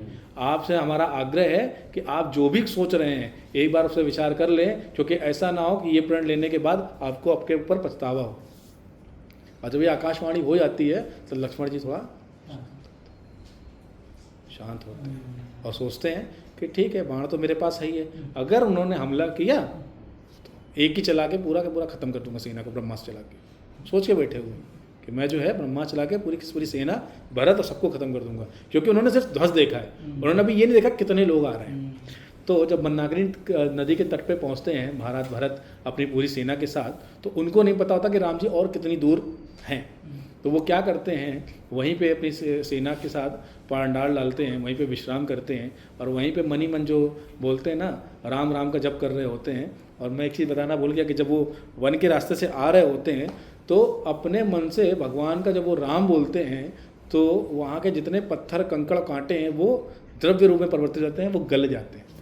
और ये देख करके जो है वो इंद्रदेव जो है वो डर जाते हैं कि ये भगवान का जब एक बार नाम स्मरण कर रहे हैं और उसमें जब ये पत्थर पिघल जा रहे हैं तो ऐसा ना हो, प्रभु का तो हृदय जो है वो मोम से भी ज़्यादा कोमल है, कहीं ऐसा ना हो भरत जी महाराज के प्रेम में वो पिघल जाए और वापस आ जाए, तो मुझे मेरा सिंहासन कौन दिलाएगा। तो रावण के पास गिर भी पड़ा है। अब देखिए गोस्वामी जी बोलते हैं स्वार्थी व्यक्ति जो होता है ना वो हमेशा अपने स्वार्थ के बारे में सोचता है। इंद्र क्या है, इंद्र को अपने सिंहासन से प्यार है, उनको बाकी किसी चीज़ से कोई लेना देना नहीं। वो सोच रहा है जितनी जल्दी रावण मरे मुझे सिंहासन मिले, मैं आराम से अपने लोक में आनंद लूँ, उनको कोई लेना देना नहीं कि बाकी चीज़ें क्या चल रही। इसी प्रकार आपके जीवन में अगर आपको पता है कि कोई मनुष्य जो है वो स्वार्थी है तो गोस्वामी जी बोलते हैं कि उससे कम से कम 2 कदम जो है वो बच के रहना चाहिए। ठीक है, स्वार्थी अगर आपको पता है तो उसको आप ना तो नहीं कर सकते, लेकिन अगर आप उससे दूरी बना लेंगे तो आपका भी सम्मान बचा रहेगा और उसका भी बचा रहेगा। ठीक, तो जब वहाँ पे पांडव डाल लेते हैं और भरत जी जो है वहाँ पे विश्राम कर रहे होते हैं तो लक्ष्मण जी है ना पूरी रात जो है वो क्या करते हैं, बाण ऐसे रखते हैं साथ में धनुष के ऊपर चढ़ा के कि हो सकता है रात में हमला कर दे, क्या मालूम रात में कर दे। दिन में तो हो सकता है उसको पता हो कि प्रभु जग रहे हैं, मैं नहीं जी सकता हूँ, हो सकता है सोते में ऐसा कोई बाण चला दे प्रभु के ऊपर, तो वो जो है वो अपना ऐसे घूमते जा रहे हैं। कुटिया में भगवान सो रहे हैं और जो लक्ष्मण जी हैं वो बराबर ऐसे घूमते जा रहे हैं, सो ही नहीं रहे। और वो जो है बाण ऐसे रखे हुए हैं कि अगर कोई कहीं से भी आया, जैसे अभी मिसाइल अटैक हुआ था ना अपना, ठीक है, मिसाइल इधर से आई, हमारे S-24 थे, वो आने वाले उससे पहले हवे में मार दो, तो लक्ष्मण जी बोल रहे हैं मार आएगा उसको हवे में मार दूंगा, छोड़ूंगा नहीं। जैसे ही अगले दिन जो है ब्रह्म मुहूर्त होता है, यहाँ पर भगवान अपना जो है मंगलाचरण कर रहे हैं, गुरु वंदना कर रहे हैं, शिव जी की पूजा कर रहे हैं, वहाँ पे भरत जी जो है मंदाकिनी नदी में स्नान करके भगवान का स्मरण कर रहे हैं। और उतने में जब वो स्नान कर रहे होते हैं तो वहाँ के ब्राह्मणों से पूछते हैं कि क्या आपको पता है ये जो अपना कामतानाथ का जो कामतगिरी पर्वत है वो कहाँ पे है, मुझे आप बता सकते हैं क्या, श्री राम जी प्रभु वहाँ पे हैं। तो वहाँ के जितने आसपास के ऋषि मुनि थे वो राम जी को जानते थे, क्योंकि राम जी उनसे मिलते रहते थे, उनको दर्शन देते थे, उनके दर्शन करने जाते थे। तो वो बोलते अरे यहाँ से बस थोड़ी दूर पे जो है वो राम जी का निवास है, वो उनकी कुटिया है, हमने स्नान कर लिया, आप चाहिए तो हमारे साथ चलिए। जैसे भरत जी को पता चलता है वो शत्रुघ्न जी को बोलते हैं रुको, सबके सब रुको, ठीक है, तुम लोग तैयारी करो, ये पांडल वांडल बांधो, और अभी के अभी जो है भगवान मैं भैया के दर्शन करने के लिए जाता हूँ। और क्यों जाते हैं, उनको लगता है कि मैं जाके पहले ही भगवान से माफ़ी मांग लूँ मेरे कर्म की। अगर भैया ने मुझे माफ़ कर दिया तो प्रजा क्या सोचती मुझे, उससे फ़र्क नहीं पड़ता, जो है मैं बारी भैया जो मेरे बोल रहे हैं वो मैं जाकर के उनसे माफ़ी मांग लूँ। और जैसे ही वो वहाँ पे जाते हैं, लक्ष्मण जी क्रोधित तो होते हैं, लेकिन राम जी उनको बोलते हैं कि अगर भरत मुझे मारना भी चाहता है तो मैं उसको ग्रहण करने रेडी हूँ, तुम जो है बीच में नहीं पड़ोगे, उसके बाद जो तुमको करना हो तुम करना, लेकिन जब तक मैं जीवित हूँ तुम भरत पर प्रहार नहीं करोगे। तो अब लक्ष्मण जी कहते ना मरता क्या ना करता, बड़े भैया का आदेश है, शास्त्रा भगवान का आदेश है, तो वो शांत हो जाते हैं। और जैसे भरत जी जो हैं आश्रम के पास जाते हैं तो राम जी भी अपनी पूजा छोड़ के जब पूरी करने के बाद उनको लगता है कि आश्रम के सब कोई आ रहा है, तो वो आश्रम के बाहर जा रहे हैं। इधर भरत जी दौड़ के जो है वो आश्रम की तरफ आ रहे हैं, और जैसे ही राम जी को वो देखते हैं, राम जी के आंसू निकलने लगते, भरत तू आ गया। और उधर से भरत महाराज जो हैं वो भैया भैया करके उनके पाँव में से लौट जाते हैं और ऐसे पाँव पकड़ लेते हैं। एक होता है पाँव छूना, एक होता है पाँव पखारना, और एक होता है पाँव को पकड़ लेना। वो पकड़ लेते हैं कि हे प्रभु मुझे माफ़ कर दो भैया, मेरी इसमें कोई गलती नहीं है। वो बोलते हैं अरे पगले मुझे पता है तेरी कोई गलती नहीं, उठ जा। बोलते नहीं आप माफ़ नहीं करोगे मैं नहीं उठूंगा। बोले भरत तू उठ जा। भगवान उनको प्यार से उठा करके आलिंगन देते हैं। बोलते अरे मेरे भाई कितने दिन हो गए तेरे को मैं आलिंगन नहीं दिया तेरा, कितने दिन हो गए हैं मैंने तुझे आलिंगन नहीं दिया, मैं कितना अपने आप को अधूरा महसूस कर रहा था। आज जब तू मेरे हृदय से अपने हृदय को तूने जोड़ा है तब जाके मुझे लग रहा कि मैं संपूर्ण हूँ। ये भाई का प्यार है भाई के लिए। और जब ये देखते हैं लक्ष्मण जी तो उनको पछतावा होता है कि मैं मेरे भाई के बारे में कितना संचय कर बैठा था। इसको बोलते हैं ओवर थिंकिंग हमारे ज़माने में। इसको बोलते हैं ओवर थिंकिंग कि मेरी सास ने कुछ बोला तो मैं ये जवाब दे दूँगी, मेरे पति ने अगर मुझे मना किया मायके जाने से तो मैं उसको ये सुना दूँगी, मेरी पत्नी ने मुझे कुछ बोला तो मैं उसके ऊपर अपना अधिकार घुमा दूँगा। ये ओवर थिंकिंग के लक्षण है, उस समय भी थे, ठीक है। लेकिन वहाँ पे क्या था, भगवान के सामने होते हुए भी लक्ष्मण जी जो है भगवान के लिए जो है ओवर थिंकिंग करते थे। वो अपने लिए कभी नहीं करते थे। लक्ष्मण जी ने कभी अपने जीवन में अपने लिए कोई चीज़ नहीं मांगी। तो यहाँ पे जैसे ही भरत जी है उनको लेकर के आते हैं और उसी सुबह जो है माता सीता जो है वो राम जी को पहले ही बोल चुकी होती हैं जब उठती हैं ब्रह्म मुहूर्त में कि हे प्रभु मैंने आज बहुत ही अनिष्ट वाला जो है स्वप्न देखा है। बोले क्या देखा है? माता सीता बोलती है कि मैंने देखा है कि जो भरत भैया हैं बहुत दुबले पतले हो गए हैं और भाग करके वो आपको यहाँ दर्शन करने आए हैं। साथ में उनके माताएं गुरुजन भी आए हैं और माताएं जो हैं उनके माथे पे ना तिलक है ना उनके मांग में सिंदूर है। ऐसा मैंने स्वप्न देखा है। राम जी बोलते हैं ये तो बड़ा अनिष्ट स्वप्न है, हमें नहीं पता, एक काम करते हैं शिव जी से प्रार्थना करते हैं कि सब ठीक रहे हमारे कुल में। और उतने भरत जी आते हैं। भरत जी आने के बाद पीछे से डोलियाँ आती हैं, वशिष्ठ जी आते हैं, वशिष्ठ जी के साथ बाकी ऋषि मुनि आते हैं और भगवान जो है सबको प्रणाम करके उनका आशीर्वाद लेते हैं सब। और जो माताएं हैं, माताओं की डोली जो है वो एकदम कहते हैं ना मध्य में हो गई है। लोगों के मंत्रिमंडल पहले, ऋषि मुनि हैं, सब है। माताओं की डोली पीछे क्यों हो जाती है कि भगवान एकदम से अगर माताओं को जो है अपने सफ़ेद वस्त्र में देखेंगे तो कहीं ऐसा ना हो वो अचेत हो जाए। आप मैनेजमेंट देखिए कितना ध्यान रखा जा रहा है। यहाँ से राम जी का ध्यान रखा जा रहा है, राम जी की तरफ से अपने लोगों का ध्यान रखा जा रहा है। ये भक्त और भगवान के जो बीच में है वो आदान प्रदान हो रहा है। तो यहाँ पे वशिष्ठ मुनि का आशीर्वाद लेते हैं और वशिष्ठ मुनि के जो भी चेहरे पे है ना कोई मुस्कुराहट है ना कोई तेज है और भगवान को लगता है कि कुछ ना कुछ तो गड़बड़ जरूर हुई है। तो जैसे बोलते हैं, कहते हैं पिताजी महाराज भी आए हैं क्या? जैसे पिताजी महाराज का पूछते हैं उतनी देर में जो है वो पालकी रखी जाती है तीनों, और तीनों में से एक एक करके जब माता बाहर आती हैं, जैसे वो माता का दृश्य देखते हैं सफ़ेद में तो वो एकदम से ऐसे स्तब्ध हो जाते हैं कि अरे ये मैं क्या देख लिया, मैं कुछ गलत तो नहीं देख रहा हूँ। तो उनको जो है भरत जी बोलते हैं कि हे भैया पिताजी हमें जो छोड़ करके स्वर्ग सिधार चुके हैं। उस समय राम भरत जी लिपट के बहुत ज़्यादा रोते हैं और भरत शत्रुघ्न जी जो है वहाँ पहुँचकर प्रणाम करते हैं राम जी को और वो भी रोने लग जाते हैं। यहाँ लक्ष्मण जी बोलते हैं भैया हम अनाथ हो गए। लक्ष्मण जी बोलते हैं भैया हम अनाथ हो गए, हमारे सर से पिताजी का साया चला गया। तब लक्ष्मण जी को समझाते हुए, भरत जी को समझाते हुए भगवान बोलते हैं कि तुम लोग क्यों चिंता करते हो, मैं हूँ ना। तुम लोग क्यों चिंता कर रहे हो, मैं हूँ ना। मैं तुम लोगों का ध्यान रखूँगा, मैं तुम लोगों को किसी भी तरह की कोई कमी नहीं होने दूँगा। आप सोचो, आपका सब कुछ चला गया है, आप वन में हो, आप सोच रहे हो कि आपने आपकी प्रॉपर्टी, आपका अधिकार सब छोड़ दिया अपनी फैमिली के लिए ताकि फैमिली खुश रहे। और जब आपको पता चले कि जिस कारण से आपने वो सब छोड़ा था अब वो कारण ही दुनिया में नहीं, तो आपको कितना कष्ट होगा। तो राम जी करुणा ध्यान भगवान है, उनको सब कुछ पता है, सब कुछ उन्होंने लिखा हुआ विधाता के उसमें आकर के कब क्या होना है, फिर भी वो जो है कष्ट में है। और उस समय जो है करुणा से पूरी अयोध्या भर जाती है और उसके बाद सब जो प्रजा है वो राम जी के दर्शन करती है। तीनों माताओं का जो है वो आशीर्वाद राम जी लेते हैं। माता सीता लेती हैं आशीर्वाद। माता सीता जी जो हैं वो लिपट के अपनी सासों से रोती हैं कि मैंने जो है अपने पिता तुल्य ससुर जी को जो है खो दिया है, पिता तुल्य अपने ससुर जी को खो दिया है। मुझे नहीं पता था कि मेरे भाग्य में उनकी सेवा का जो है अवसर ही नहीं है, क्योंकि जब मैं आई और जब तक मैं सेवा करती तब तक हमारा वनवास हो गया और जब हमारे जाने का हम सोचते उससे पहले भगवान का देहांत हो गया, महाराज का। तो इतना मतलब कितना पूरा जो परिवार है, पूरे जो लोग हैं कितने शुद्ध भक्त हैं, वो सब एक दूसरे के प्रति सेम भाव रखते हैं। और यहाँ पे क्या होता है कि रात्रि शाम हो जाती, सबको मिलते मिलते भगवान सबको मिलते हैं, और जो क्या बोलते हैं सीता जी है और वहाँ के जो रसोइयाँ हैं वो सबके लिए प्रसादम बनाते हैं, और सांझ होने के बाद जो है वो अपने अपने राम जी आदेश देता है कि सब लोग जो है वो अपने अपने जो टेंट लगे हुए हैं उसके अंदर आप जाइए और जा करके आराम करिए, और कल जो सुबह है हम मिलेंगे। ठीक है, तो क्या होता है यहाँ पे वशिष्ठ मुनि के जो टेंट में भरत जी बैठे हुए हैं और पांव दबा दबा के एक चीज़ बोल रहे हैं कि हे गुरुवर, चाहे कुछ भी हो जाए, भैया कितना भी आपको तर्क वितर्क करें, लेकिन आप हमारे गुरु हो, आपको हमारे वचनों की काट पता है, तो ऐसे भी करके आप राम जी को जो है राजा बनने के लिए राजी कर लेना, कैसे भी करके राजी कर लेना।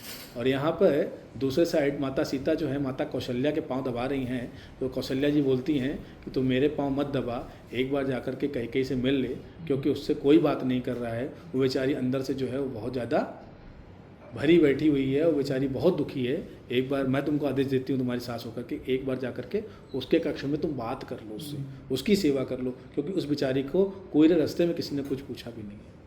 तो माता सीता जाती हैं माता कैकेयी के जो भवन बनाए गए हैं उसके अंदर कक्ष में, और जाकर के उनको प्रणाम करती हैं। माता कैकेयी बोलती हैं कि हे सीते, मुझे माफ़ कर दे, मुझे क्षमा कर दे पुत्री, मैंने तेरे साथ बहुत गलत किया।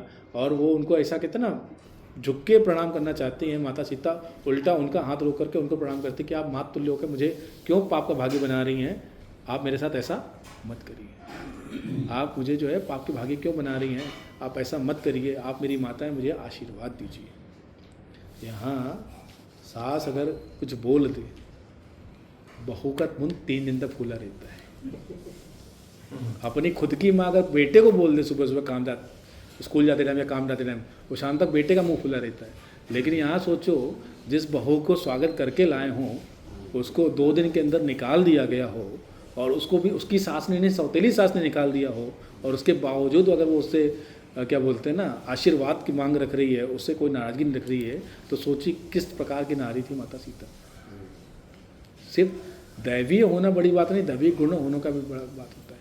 सिर्फ कहते हैं ना कथा सुननी नहीं चाहिए, कथा को अपने जीवन में भी लागू करना चाहिए। राम कथा में ऐसा शायद कुछ भी नहीं है जो छोड़ने लायक हो, सिवाय मंथरा के जो कांड हुआ था, और उसमें भी कहीं ना कहीं आपको ये सीखने मिलता है कि आपको क्या संगति और क्या कुसंगति से कैसे रहना चाहिए। तो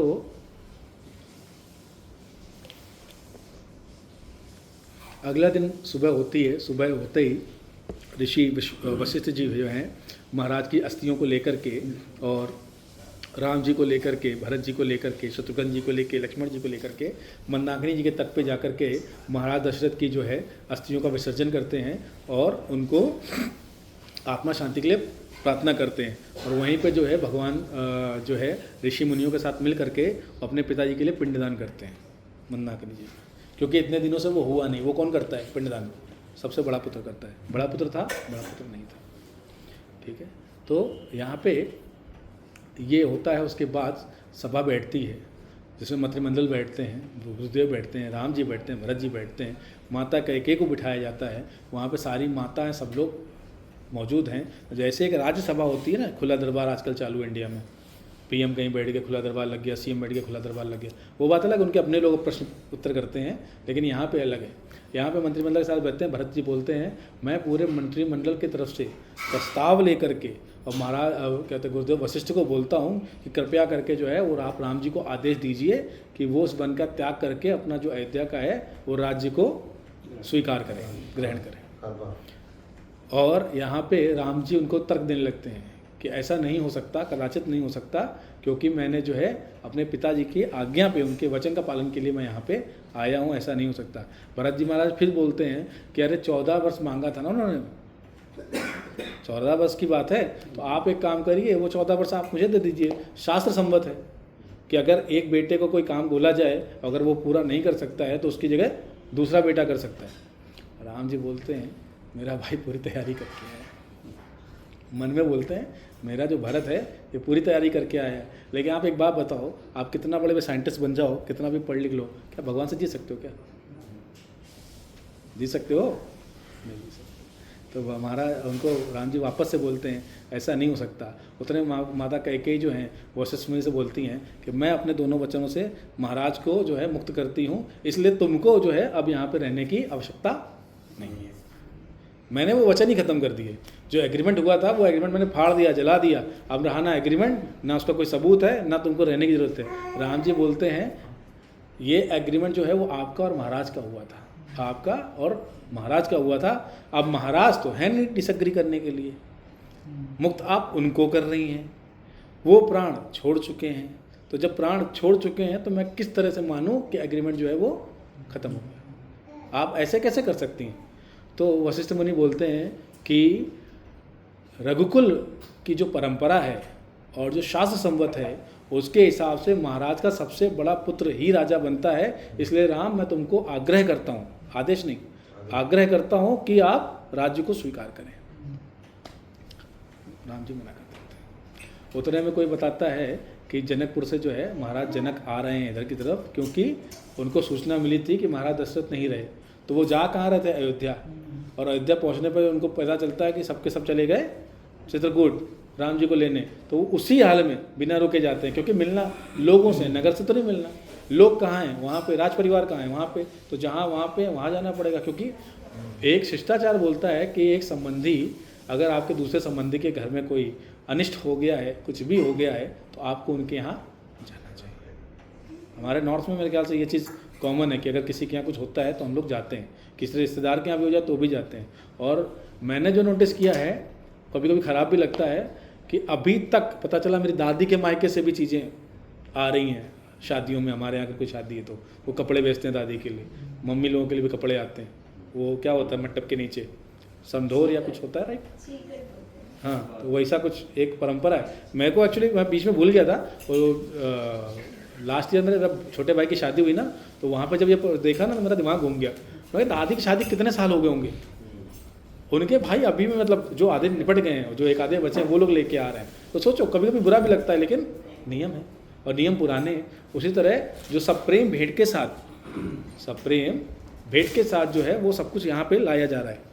और महाराज जनक जब आने वाले होते हैं तो वशिष्ठ जी बोलते हैं कि अब एक काम करते हैं, महाराज जनक को आ जाने दो, क्योंकि अगर हमने कोई निर्णय ले लिया और उनको पसंद नहीं आया तो वो जो है इस राज परिवार का जो हिस्सा है, कहीं ऐसा ना वो विरोध कर दें।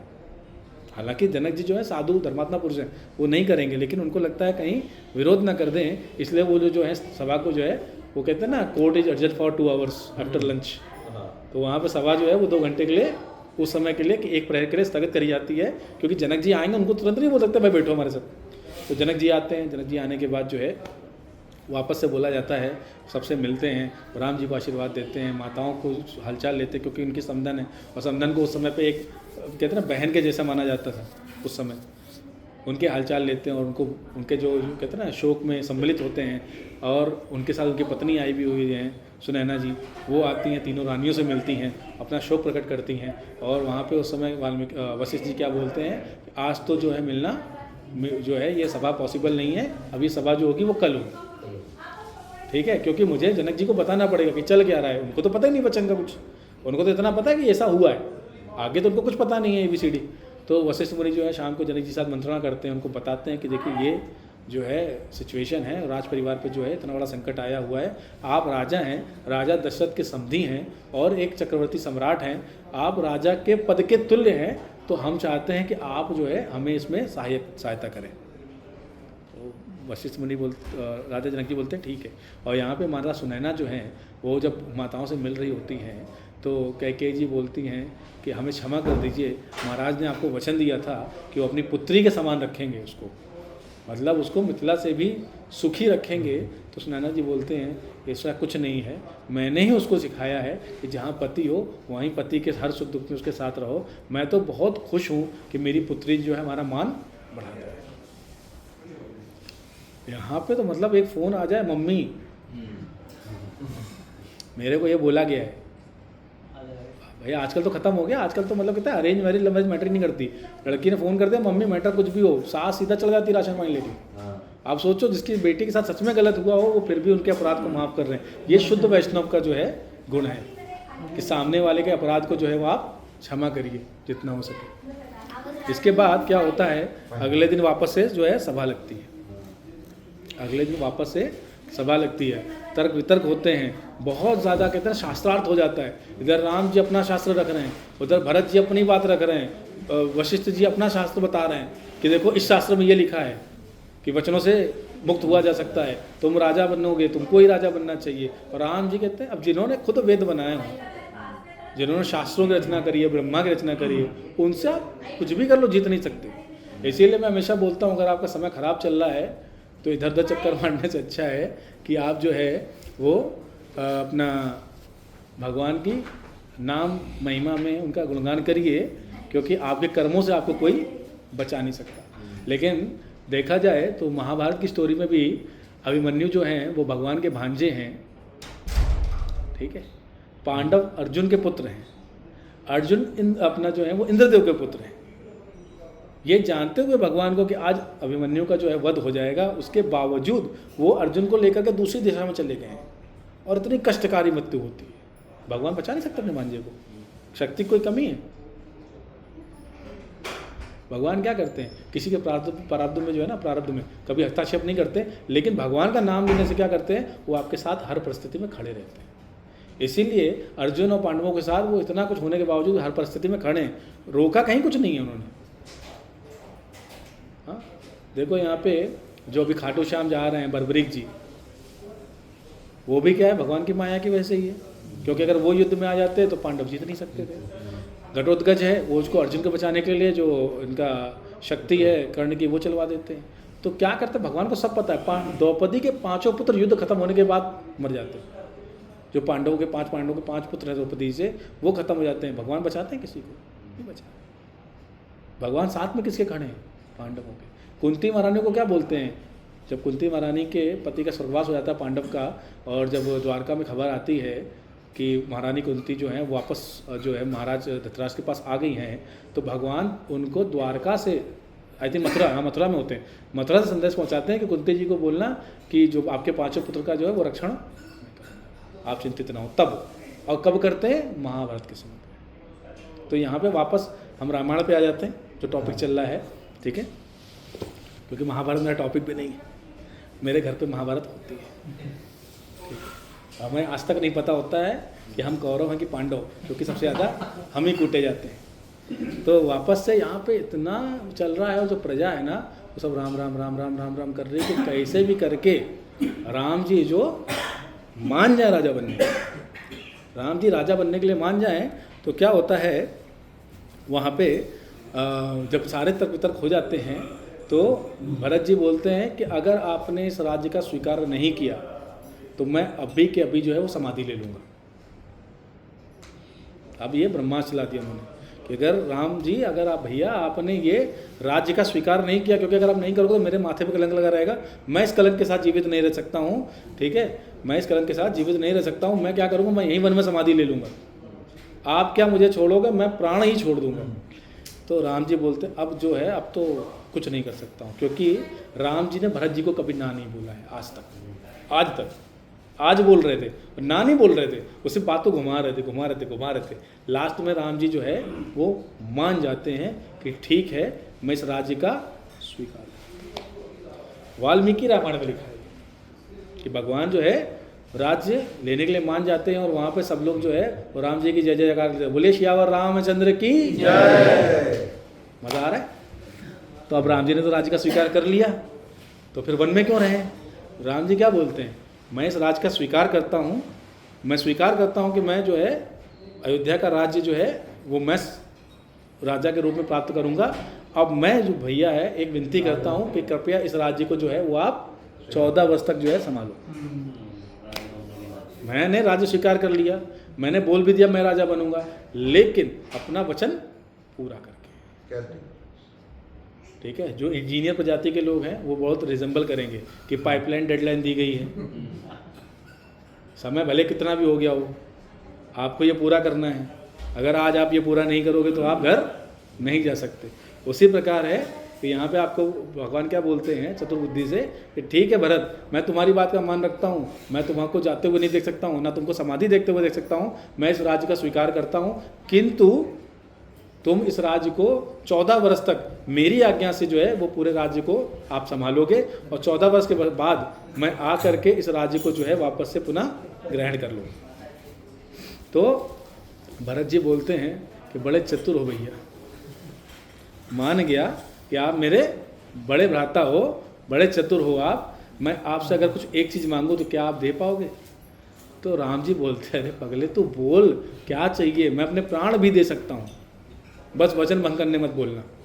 तो वो बोलते हैं, प्रभु मुझे बस एक चीज़ दे दो, मुझे आपकी चरण पादुकाएं जो हैं वो दो। एक बार जो है वो आपकी चरण पादुकाएं दे दो, तो मैं उन चरण पादुकाओं की पूजा करके जो है वो अयोध्या में आपके नाम से जो है वो सारी कार्य प्रणाली को करवाऊंगा। राम जी आंखों आंसू आ जाते हैं, जनक जी रोदन करने कहते हैं ना, अश्रु भर जाते हैं, यहाँ तक कि अपना वशिष्ठ जी है उनके आंखों में भी नेत्र जो सजल हो जाते हैं। सारी माताएं और सारी जो अयोध्या की प्रजा है, जिनको कहीं ना कहीं लगता था कि भरत जी अपने को बचाने के लिए सब कर रहे हैं, वो लोग के नेत्रों में भी सजल हो जाते हैं और वो सोचते हैं कि कितना दुर्भाग्य है कि हमने इनके बारे में गलत सोचा, कितना दुर्भाग्य है जो हमने इनके बारे में गलत सोचा। और क्या होता है वहाँ पे कि जो अपने भरत जी हैं वो राम प्रभु की पादुकाओं को लेकर के अपने शरीर पर धारण कर करके और वहाँ पे ऐसे पकड़ के और वहाँ से बिना कुछ उल्टा देखे, क्योंकि उल्टा देखेंगे तो उनका मन नहीं करेगा राम जी को देख के जाने का, और राम जी को जब प्रणाम करते हैं, सर पे चरण पादुकाएं धारण करते हैं और सीधा आंखों में भर के अश्रु वहाँ से निकल जाते हैं। तो जिसने रामानंद सागर की जो रामायण है उसमें एक बड़ा अच्छा गाना आता है कि राम भक्त ले चला रे राम की निशान, राम भक्त ले चला रे राम की निशान, अखियन में भरा है पानी, राम भक्त ले चला रे राम की निशान। और जब अयोध्या की प्रजा को मालूम पड़ जाती, क्योंकि इतनी बड़ी आश्रम में सब तो नहीं बैठ सकते थे, तो जब उनको पता चल जाता है कि राम जी जो है उन्होंने आने से मना कर दिया है, तो जो प्रजा सबसे पीछे होती है वो पहले पलायन वापस के लिए कर लेती है। अब जैसे वो वापसी के लिए पलायन कर लेते हैं तो सब लोग जो है आगे से आगे जा रहे हैं, और महाराज भरत जो यहाँ पे सबसे आगे थे वो सबसे पीछे हो जाते हैं और पैदल जा रहे हैं। कैसे जा रहे हैं? नंगे पाँव जा रहे हैं, रथ में नहीं जा रहे हैं। आए थे रथ पे, कहाँ तक? निषाद राज के उधर तक। और जब उनको पता चलता है कि यहाँ से भैया पैदल गए हैं तो वहाँ से वो भी पैदल जाते हैं, कहाँ तक? कामतगिरी पर्वत तक। और जब उनको पता चलता है राम जी वापस नहीं आएंगे और जो मैंने राम जी की जो पादुकाएं मैंने ले ली है तो अब तो मेरे भैया पादुका पहनेंगे नहीं, ये जानने के बाद भरत जी जो है वो भी वहाँ से नंगे पाँव निकल जाते हैं। लक्ष्मण जी उनको प्रणाम करते हैं, मनी मन क्षमा मांगते हैं, और जब वो वहाँ से चले जाते हैं पूरे रास्ते में जो कहते हैं ना कि जो अयोध्या वाले हैं वो एक संतोष तो लेकर जाते हैं कि भगवान ने ये तो बोल दिया है कि वो 14 वर्ष में आएंगे, भगवान ने ये तो बोल ही दिया है कि 14 वर्ष में वो आएंगे। तो अब देखिए यहाँ पे पूरी अयोध्या नहीं गई हुई है, अयोध्या से जितने लोग जाने लायक थे सिर्फ वही लोग जाते हैं। जितने लोग जो कहते हैं राम जी के पीछे पीछे भागे थे उतने ही लोग भरत जी के साथ जाते हैं। बाकी के जो लोग बुजुर्ग हैं, जो कहते हैं गर्भवती स्त्रियां हैं, जिनके बालक छोटे हैं, ठीक है, और गाय हैं, वो सब वहीं पे हैं। गाय अपने बच्चों को दूध तक नहीं पिला रही। अब सोचो, मनुष्य तो मनुष्य गायों के ऊपर, पशुओं के ऊपर भी बड़ा हुआ है। कहते हैं कि मृग घूम रहे हैं और सिंह जो है वो ऐसे बैठे हुए हैं। मृग भी जो वो ऐसे उछाल नहीं मार रहा है, मृग भी ऐसे से जा रहा है और सोच रहा है कि शेर खा ले तो अच्छा है, आज बाघ मुझे, बाघ जो है आज मेरा शिकार कर ले तो अच्छा है, और बाघ सोच रहा है कि मैं मर जाऊं तो अच्छा है। ये स्थिति चल रही है यहाँ पे अयोध्या में। और क्या होता है कि यहाँ पे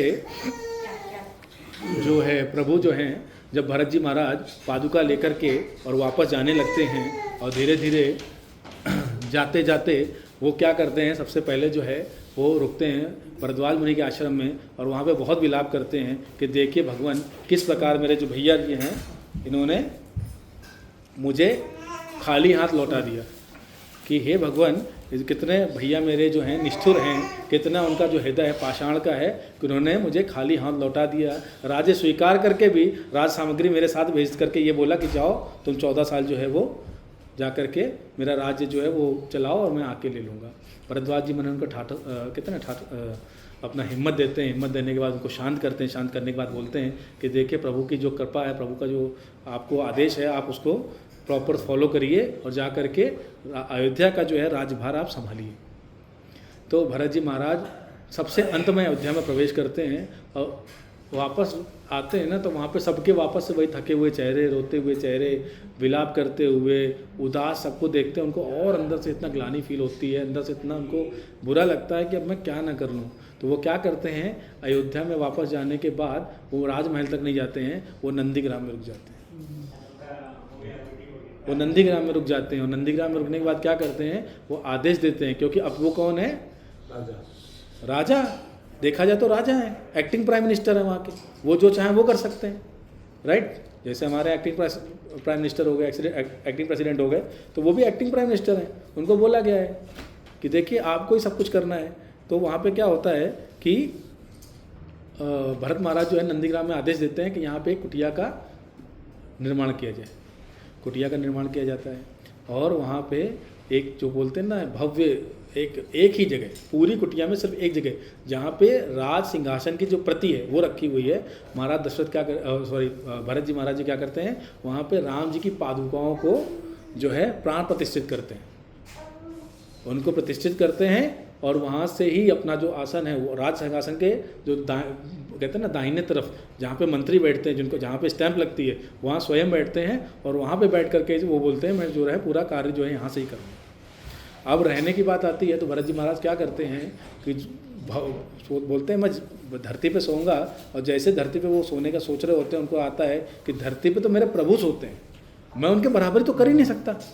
तो वो क्या करते हैं कि 2 फीट गड्ढा करते हैं अपनी कुटिया में, और इस तरह से गड्ढा करते हैं कि जो गड्ढे की मिट्टी है उससे चारों तरफ जो है मेड़ बना लेते हैं कि अगर बरसात हो, पानी भी गिरे तो इस गड्ढे के अंदर ना भरे, क्योंकि मुझे यही सोना।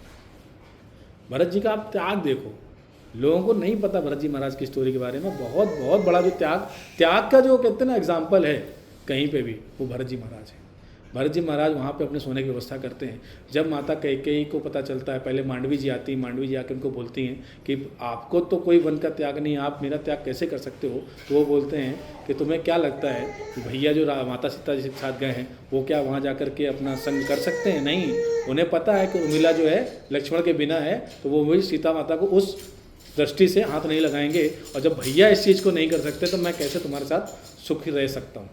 मांडवी जी उनको प्रणाम करके चली जाती हैं कि धन्य भाग कि मुझे इतने अच्छे पति स्वरूप प्राप्त हुए। यहाँ तो अगर पति डिसीजन ले ले शाम को कलेश पक्का, और जब तक उनके मन की ना हो जाए तब तक कलेश पक्का। तो यहाँ पे जब कैकेयी माता हैं वो वहाँ पे आती हैं, आने के बाद उनको बोलती हैं, समझाने की कोशिश करती हैं, लेकिन भरत महाराज उनकी तरफ देखते तक नहीं। देखो राम जी ने उनको क्षमा कर दिया है, लेकिन भरत महाराज फिर भी उनकी तरफ नहीं देखते हैं और उनको क्या बोलते हैं, आप तो राजमाता हैं, मैं यहाँ का दास हूँ, मेरा काम सिर्फ लोगों की जो परेशानियाँ उनको दूर करना है। कैकेयी माता बोलती हैं कि मेरा भी तो एक परेशानी है कि मेरे कोई भी पुत्र मेरे साथ नहीं है। तो बोलते हैं नहीं, मैंने शत्रुघ्न को आदेश दे के रखा है कि तीनों माताएँ और तीनों जो रानियाँ हैं वहाँ पर, ठीक है, उर्मिला जी, मांडवी जी, सुकृति जी और यहाँ पे तीनों राजमाताएं, इनमें किसी को कोई कष्ट नहीं होना चाहिए। तो आप यहाँ से जा सकती हैं, मैं अयोध्या में तभी आऊँगा जब मेरे प्रभु आ जाएंगे। और यहाँ पे जब भरत जी निकल रहे होते हैं तो भगवान से एक वचन लेते हैं कि 14वें साल के अंतिम दिन अगर आप नहीं आए तो मैं चिता में जो है वो अपने आप को भस्म कर लूँगा। तो राम जी उनको वचन देते हैं कि मैं 14वां साल ख़त्म होने के पहले पहले वहाँ पर पहुँच जाऊँगा, ठीक है। अब यहाँ पे जो है भरत जी की जो स्टोरी है वो ख़त्म होती है। भरत जी का अगर आप कभी चित्रकूट जाइएगा वहाँ पे एक भरत कूप है, एक कुआं है जिसका नाम है भरत कूप। कहते हैं कि भरत जी ने इतना रुदन किया था वहाँ जा कर के कि उनके आंसुओं से जो है वो कूप बन गया था। तब अभी भी कामतगिरी पर्वत की अगर आप परिक्रमा करेंगे तो कुछ 5 किलोमीटर की है, तब तो का पर्वत बहुत बड़ा रहा होगा, तो 5 किलोमीटर की परिक्रमा है। और वहाँ पर मेरे ख्याल से जैसे गिरिराज जी में 3 जगह स्थान पे मुख्य हैं जहाँ पे लोग मत्था टेकते हैं, यहाँ पे भी 3 या 4 स्थान जो है मुख्य हैं जहाँ पे आप पूरी परिक्रमा करते हो पूरी। तो यहाँ पे देखिए ये स्टोरी यहाँ ख़त्म होती है, लेकिन राम जी जो है, अब राम जी चित्रकूट में जो है निवास कर रहे हैं। चित्रकूट में एक अच्छा खासा समय निकालने के बाद और यहाँ भरत जी अपना जो है वो नंदीग्राम में समय निकाल रहे हैं। और यहाँ पे क्या होता है कि जो राम जी हैं वो अब उनको आगे ऋषि मुनि जो है वो आदेश करते हैं कि प्रभु अब आपका यहाँ पे समय पूर्ण हो गया है, तो आप एक काम करें, आप जाकर अत्रि मुनि के आश्रम में जाकर के उनके दर्शन करें और माता अनुसुईया के दर्शन करें। तो वहाँ से राम जी जो है वहाँ निकल करके जाते हैं महर्षि अत्रि जी के पास, उनकी पत्नी अनुसुईया जी के पास। अनुसुईया जी कौन है? अनुसुईया जी वो माता हैं जिन्होंने भगवान को अपने पुत्र बना लिए थे, ब्रह्मा विष्णु महेश को। क्यों? क्योंकि वो इतनी बड़ी सती हैं कि एक बार ब्रह्मा विष्णु महेश जो हैं वो बैठे होते हैं और वो जब उनकी पत्नियां पूछती हैं कि बताइए संसार में सबसे बड़ी सती कौन है, तो बोलते हैं माता अनुसुईया। बोलते हैं हम कैसे माने? तो बोलते हैं ठीक है, हम लोग स्वयं जाके परीक्षा लेंगे। और वहाँ जाकर के उनकी परीक्षा लेकर ब्राह्मण रूप में जाते हैं और बोलते हैं कि हे देवी, हमें जो है वो आपका दुग्धपान करना है, स्तनपान करना है। तो अब सती स्त्री के लिए दो ही चीज़ें हैं, या तो वो उसके पति के लिए जो है वो अवस्था में जाते हैं या तो पुत्र के लिए जाती है। तो वो क्या बोलती हैं कि ठीक है, अगर आपकी यही जिद है तो ठीक है। वो अपने तपोबल से जो है वो तीनों ब्रह्मा विष्णु महेश को जो बालक स्वरूप कर देती हैं और उनको अपना स्तनपान, क्योंकि उनके स्तन में जो है अमृत है, वो उनको स्तनपान कराती हैं। और उसके बाद जब तीनों देवियों को मालूम पड़ता है कि हमने जो खेल खेल में भेज दिया था, हमारे साथ ही खेल हो गया, तो वो भाग कर जाती हैं और जाकर के उनसे विनती करती हैं कि कृपया इनको जो है आप मुक्त कर दें। तो उनको वो जब तीनों को मुक्त करती हैं तो तीनों देव उनको आशीर्वाद देते हैं कि ठीक है, आपके पास पुत्र की कमी है, मैं आपको पुत्र रूप में प्राप्त होंगे हम तीनों के अंश। इसीलिए दत्तात्रेय महाराज भगवान जो हैं वहाँ पे उनके पुत्र हैं, जिनको महाराष्ट्र में मेरे ख्याल सबसे ज़्यादा पूजा जाता है। क्यों पूजा जाता है? वो इसीलिए पूजा जाता है। तो भगवान पहले कहाँ से निकले? यूपी से निकले, एमपी गए, एमपी के बाद महाराष्ट्र में गए। अब साउथ की तरफ ही जा रहे बराबर। महाराष्ट्र में कहाँ गए? नासिक से पहले जो उनका है आश्रम है अत्रि मुनि का, वो पड़ा है, वहाँ पे गए हैं। और वहाँ पे जाकर के अनुसुईया माता जो हैं वो सीता माता को जो है पतिव्रत धर्म का ज्ञान देती हैं। अत्रि मुनि जो हैं वो भगवान को जो है दिव्यास्त्र प्रदान करते हैं। और माता अनुसुईया क्या करती हैं, वो उनको, अब यहाँ पे सीता जी के वस्त्र चेंज हो रहे हैं, यहाँ पे चेंज हो रहे हैं, अभी तक वो सुसज्जित हैं। यहाँ पे है वो उनको देव, क्योंकि अब वो देव पत्नी ऋषि पत्नी थी, तो ऋषि पत्नी के हिसाब से उनके गिरवे वस्त्र थे। तो देवता जो है उनको माता मानते हैं, तो उनको दिव्य वस्त्र देते हैं और दिव्य आभूषण देते हैं। तो यहाँ पे सीता माता जो है वो अपना स्वरूप बदलती हैं और वो दिव्य वस्त्र जो होते हैं उनकी खूबियाँ क्या होती है, वो कभी मटमैले नहीं होते हैं, कभी गंदे नहीं होते हैं, कभी गीले नहीं होते हैं। तो इसलिए माता अनुसुईया को पता है कि आगे चल के क्या लीला होने वाली है, इसीलिए उनको वो वस्त्र दे देती हैं। तो करीबन करीबन जो है 12 साल जो है वो निकल चुके हैं, 12 साल, ठीक है, वनवास के। कितने साल का वनवास है? कितने निकल गए? अब कितने बचे? हरि बोल। तो 2 साल जो बच रहे हैं, यहाँ पे क्या होगा, भगवान वहाँ से निकल के कहाँ के लिए प्रस्थान करते हैं? पंचवटी के लिए प्रस्थान करते हैं। ये कहाँ है? नासिक। वहाँ कौन सी नदी है? गोदावरी। तो पहले गंगा नदी, यमुना नदी, मंदाकिनी, और उसके बाद गोदावरी के तट पर जाकर के वहाँ से पास में भगवान जो है पंचवटी में एक कुटिया का निर्माण करते हैं। और वहाँ के जितने भी ऋषि मुनि उनको बोलते हैं कि प्रभु आपके लिए यही देवताओं ने जो है आपका स्थान ग्रहण किया। तो अनुसुईया माता जी के भवन से निकलते ही जो ये अयोध्या कांड जो है आज पूर्ण होता है। बोलिए सियावर रामचंद्र की जय, भरत महाराज की जय। भरत महाराज की स्टोरी से जितना भी आपको सीखने मिले उतना कम। आपके जीवन पे जितना आप कितना उदार बन सकते हैं बनिए। भरत महाराज के जैसा आप जितना त्याग कर सकते हैं करिए। मैं नहीं बोलता हूँ कि पगार आया आप मुझे दे दीजिए, लेकिन कम से कम कभी किसी का अधिकार ना खाना, जिस चीज़ पर आपका अधिकार नहीं उस पर अपना अधिकार ना जमाना, और अपने परिवार और कुल को एकत्र करने के लिए अगर आप त्याग करके भी उसको एकत्र कर सकते हैं तो करिए। ये भरत महाराज के हमको स्टोरी समझना चाहिए। पूरे रामायण में सबसे जो अच्छा पात्र है वो भरत महाराज का है। अब इसके बाद भरत महाराज का स्टोरी जो एकदम लास्ट में आएगा। यहाँ पे देखा जाए तो मोटा मोटा वो भगवान की सेवा कर रहे हैं। वनवास मिला था राम जी को, लक्ष्मण जी ने राम जी का साथ देने का बोला कि मैं आपके बिना रह सकता। भरत जी का ऐसा कोई वचन नहीं था, लेकिन उनको इतनी ग्लानि थी कि मैं उस अयोध्या में कैसे जाके रह सकता हूँ स्वराज भवन में जब मेरे प्रभु वहाँ पे हैं। तो देखा जाए तो सबसे बड़ा जो त्याग है वो भरत महाराज का है। तो आज हमने क्या कवर किया कि भरद्वाज मुनि का आश्रम, वहाँ पे भरत महाराज जो उनको जो बोलते हैं कि आप यहाँ पे कोई भी है यहाँ की माया से भ्रमित होकर के अपना लक्ष्य मत भूल जाना। भरत महाराज का रुदन, महाराज का अंतिम संस्कार, वो सब चीज़ें हमने आज कवर करी। तो ये एक्चुअली 2 कांड है जो आज 5 दिन में कंप्लीट हुआ। अभी 5 कांड बाकी हैं। जी प्रभु, एक छोटा सा क्वेश्चन मेरे दिमाग में आ रहा है। बताइए, पूछ लीजिए, मुझे आता नहीं, वो पूछ लीजिए। प्रभु जी बैठे हैं। प्रभु जी, मेरे एक दिमाग में घूम रही बात कि जैसे भगवान श्री राम तो वो अखिल ब्रह्मांड के नायक हैं वो तो, लेकिन वो शिव जी की पूजा क्यों करते? चलिए देखिए, शिव जी को उन्होंने मतलब इतना दर्जा कैसे, मतलब इसका ये बताएं। मैं बताएगा आपको, शॉर्ट में बता दूं।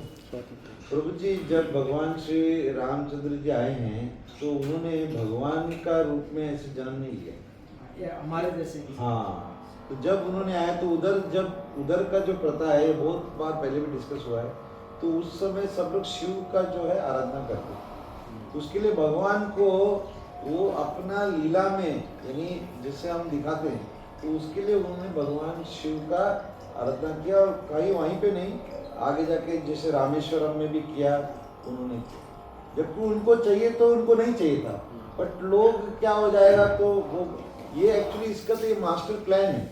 अभी रावण कौन था? जय विजय था। तो ये सब प्रभु जी ने पहले दिन ही बता दिया, दूसरे दिन ही बता दिया। तो ये सब जो लीला है, ये भगवान का जो लीला है, ये मास्टर प्लान है। तो हमको वैसे समझना चाहिए कि ऐसा देखा जाए तो राम उन्होंने जन्म कैसे लिया। एक बात और भी है, भगवान किस रूप में है? मनुष्य। मनुष्य अब मनुष्य रूप में अगर सबको पता है कि ये भगवान है, और भगवान ही अगर पूजा पाठ नहीं करेंगे तो क्या आप लोग फॉलो करोगे? और इसमें सबसे पहले तो जो राम कथा सुनाते हैं तो वो शिव जी सुनाते हैं। हाँ, मैंने बताया ना, रामचरितमानस का जो उद्गम है वो भगवान शिव के हृदय से होता है। अब देखिए, मैं आपको आगे चल के शायद इसमें अरण्य कांड में बताऊंगा, पर थोड़ा मैं आपको बता देता हूँ कि क्या होता है कि जब ये कथा भगवान शिव किसको सुना रहे हैं? पार्वती जी को सुना रहे हैं, सती जी को नहीं सुना रहे हैं, पार्वती को सुना रहे हैं। क्यों? क्योंकि पिछली बार जब रामायण हुई थी तब सती जी के सामने हुई थी, और सती जी क्या करती हैं, जब भगवान सीता जी के वियोग में मन मन घूम रहे होते हैं तो उनके मन में एक संशय आ जाता है कि ऐसे कैसे भगवान हो सकते हैं कि जो अपनी पत्नी के लिए रोएं। शिव जी उनको मना करते हैं कि आप परीक्षा मत लो, फिर भी वो लेने के लिए पहुंच जाती हैं। किस रूप में जाती है? सीता के रूप में जाती हैं। और सीता के रूप में वो क्या करती हैं, जिस ओर भगवान जा रहे हैं उस ओर से विपरीत दिशा में भगवान की तरफ आ रही होती है। तो जैसे वो आती हैं, आने के बाद अब देखो सीता माता क्या करेंगे, प्रभु रघुनंदन जी मैं यहाँ पे हूँ, कृपया आइए। और लक्ष्मण जी जैसे सुनते हैं, करे भाभी की आवाज़ आ रही है, भाभी तो मिल गई, अभी तो टेंशन ही खत्म, अभी तो राम के पास जाना ही नहीं है। वो जैसे वहाँ पहुँचते हैं तो सबसे प्रभु भगवान उनको देखते हैं, जैसे रामचंद्र जी प्रणाम करके पूछते हैं, कह रहे माता आप इस वन में अकेले क्यों हैं? प्रभु कहाँ हैं? शिव जी कहाँ हैं? तो शिव जी पता है कि क्या चालू है, शिव जी उधर बैठे हुए हैं, उनको पता मेरे भगवान है, इनको बताएंगे थोड़ी ना। तो सती जी जैसे देखती है ना, तो वो बोलती है अरे आप क्या बात कर रहे हैं? बोले रे भोले बाबा कहाँ हैं? मैं तो यही पूछ रहा हूँ, आप माता सती कहाँ इस घने जंगल में अकेले घूम रही है? आपको पता है यहाँ कितने असुर हैं, आपको उनके बिना नहीं उनके संरक्षक के जाना चाहिए। माता उनको प्रणाम करके तुरंत जो है कैलाश ली जाती है। और कैलाश जाने के बाद क्या होता है, वो भगवान शिव जी को नहीं बताती हैं कि क्या हुआ। अब शिव जी सोचो, ध्यान करके क्या करते हैं? भगवान का स्मरण करते हैं, भगवान की लीलाएं देखते हैं, भगवान का ही नाम लेते हैं। तो शिव जी को तो पता है। अब जब उसको राम जी ने अपनी माता बोल दिया हो, क्या शिव जी जिसको भगवान को पिता मानते हैं और उनकी जो पत्नी है वो माता तुल्य हो गई, क्या उनके साथ पति पत्नी वाला ग्रह से संबंध रख सकते हैं? नहीं। तो वो क्या करते हैं? त्याग कर देते हैं। उनको बोलते नहीं है, मन से त्याग कर देते हैं। मन से जो है वो ग्रह से धर्म का त्याग कर देते हैं और वो चले जाते हैं किसमें? समाधि के लिए। और सती जी जब समझ जाती हैं कि मेरा जो अपराध है वो बहुत बड़ा है, तो दक्ष प्रजापति की आपने स्टोरी सुनी होगी कि वहाँ जा कर के वो अग्नि स्नान करती हैं और भोले बाबा जो है सब कुछ वहाँ पे खंड खंड कर देते हैं। तो भगवान जो करते हैं उनकी लीला जो है वो अलग है। अब जैसे माटी खाने की एक लीला है, ठीक है, दामोदर लीला में आता है कि भगवान माटी खा लेते हैं, यशोदा मैया मुँह खुलवाती हैं। अब एक छोटा सा बालक जो आपकी गोद में आ जाए, उसके मुँह में अगर आपको ब्रह्मांड के दर्शन हो सकते हैं, वो भगवान कर सकते हैं। हमारा मुंह खोला जाए उसमें गुटका ही मिलेगा, कीड़े मिलेंगे, बराबर कल के बचा हुआ खाना मिलेगा। भगवान अलग हैं। तो यहाँ पे गोस्वामी जी बोलते हैं हरि अनंत हरि कथा अनंता, कहाई सुहई सुनई बहुविधि, कि हरि अनंत हैं, यानी कि भगवान का कोई गिनती नहीं कर सकता है।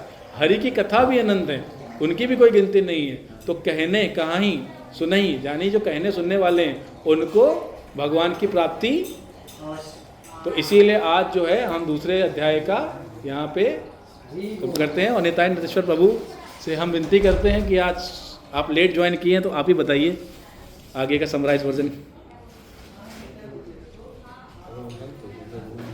हरे कृष्ण प्रभु, धन्यवाद, प्रणाम प्रभु जी।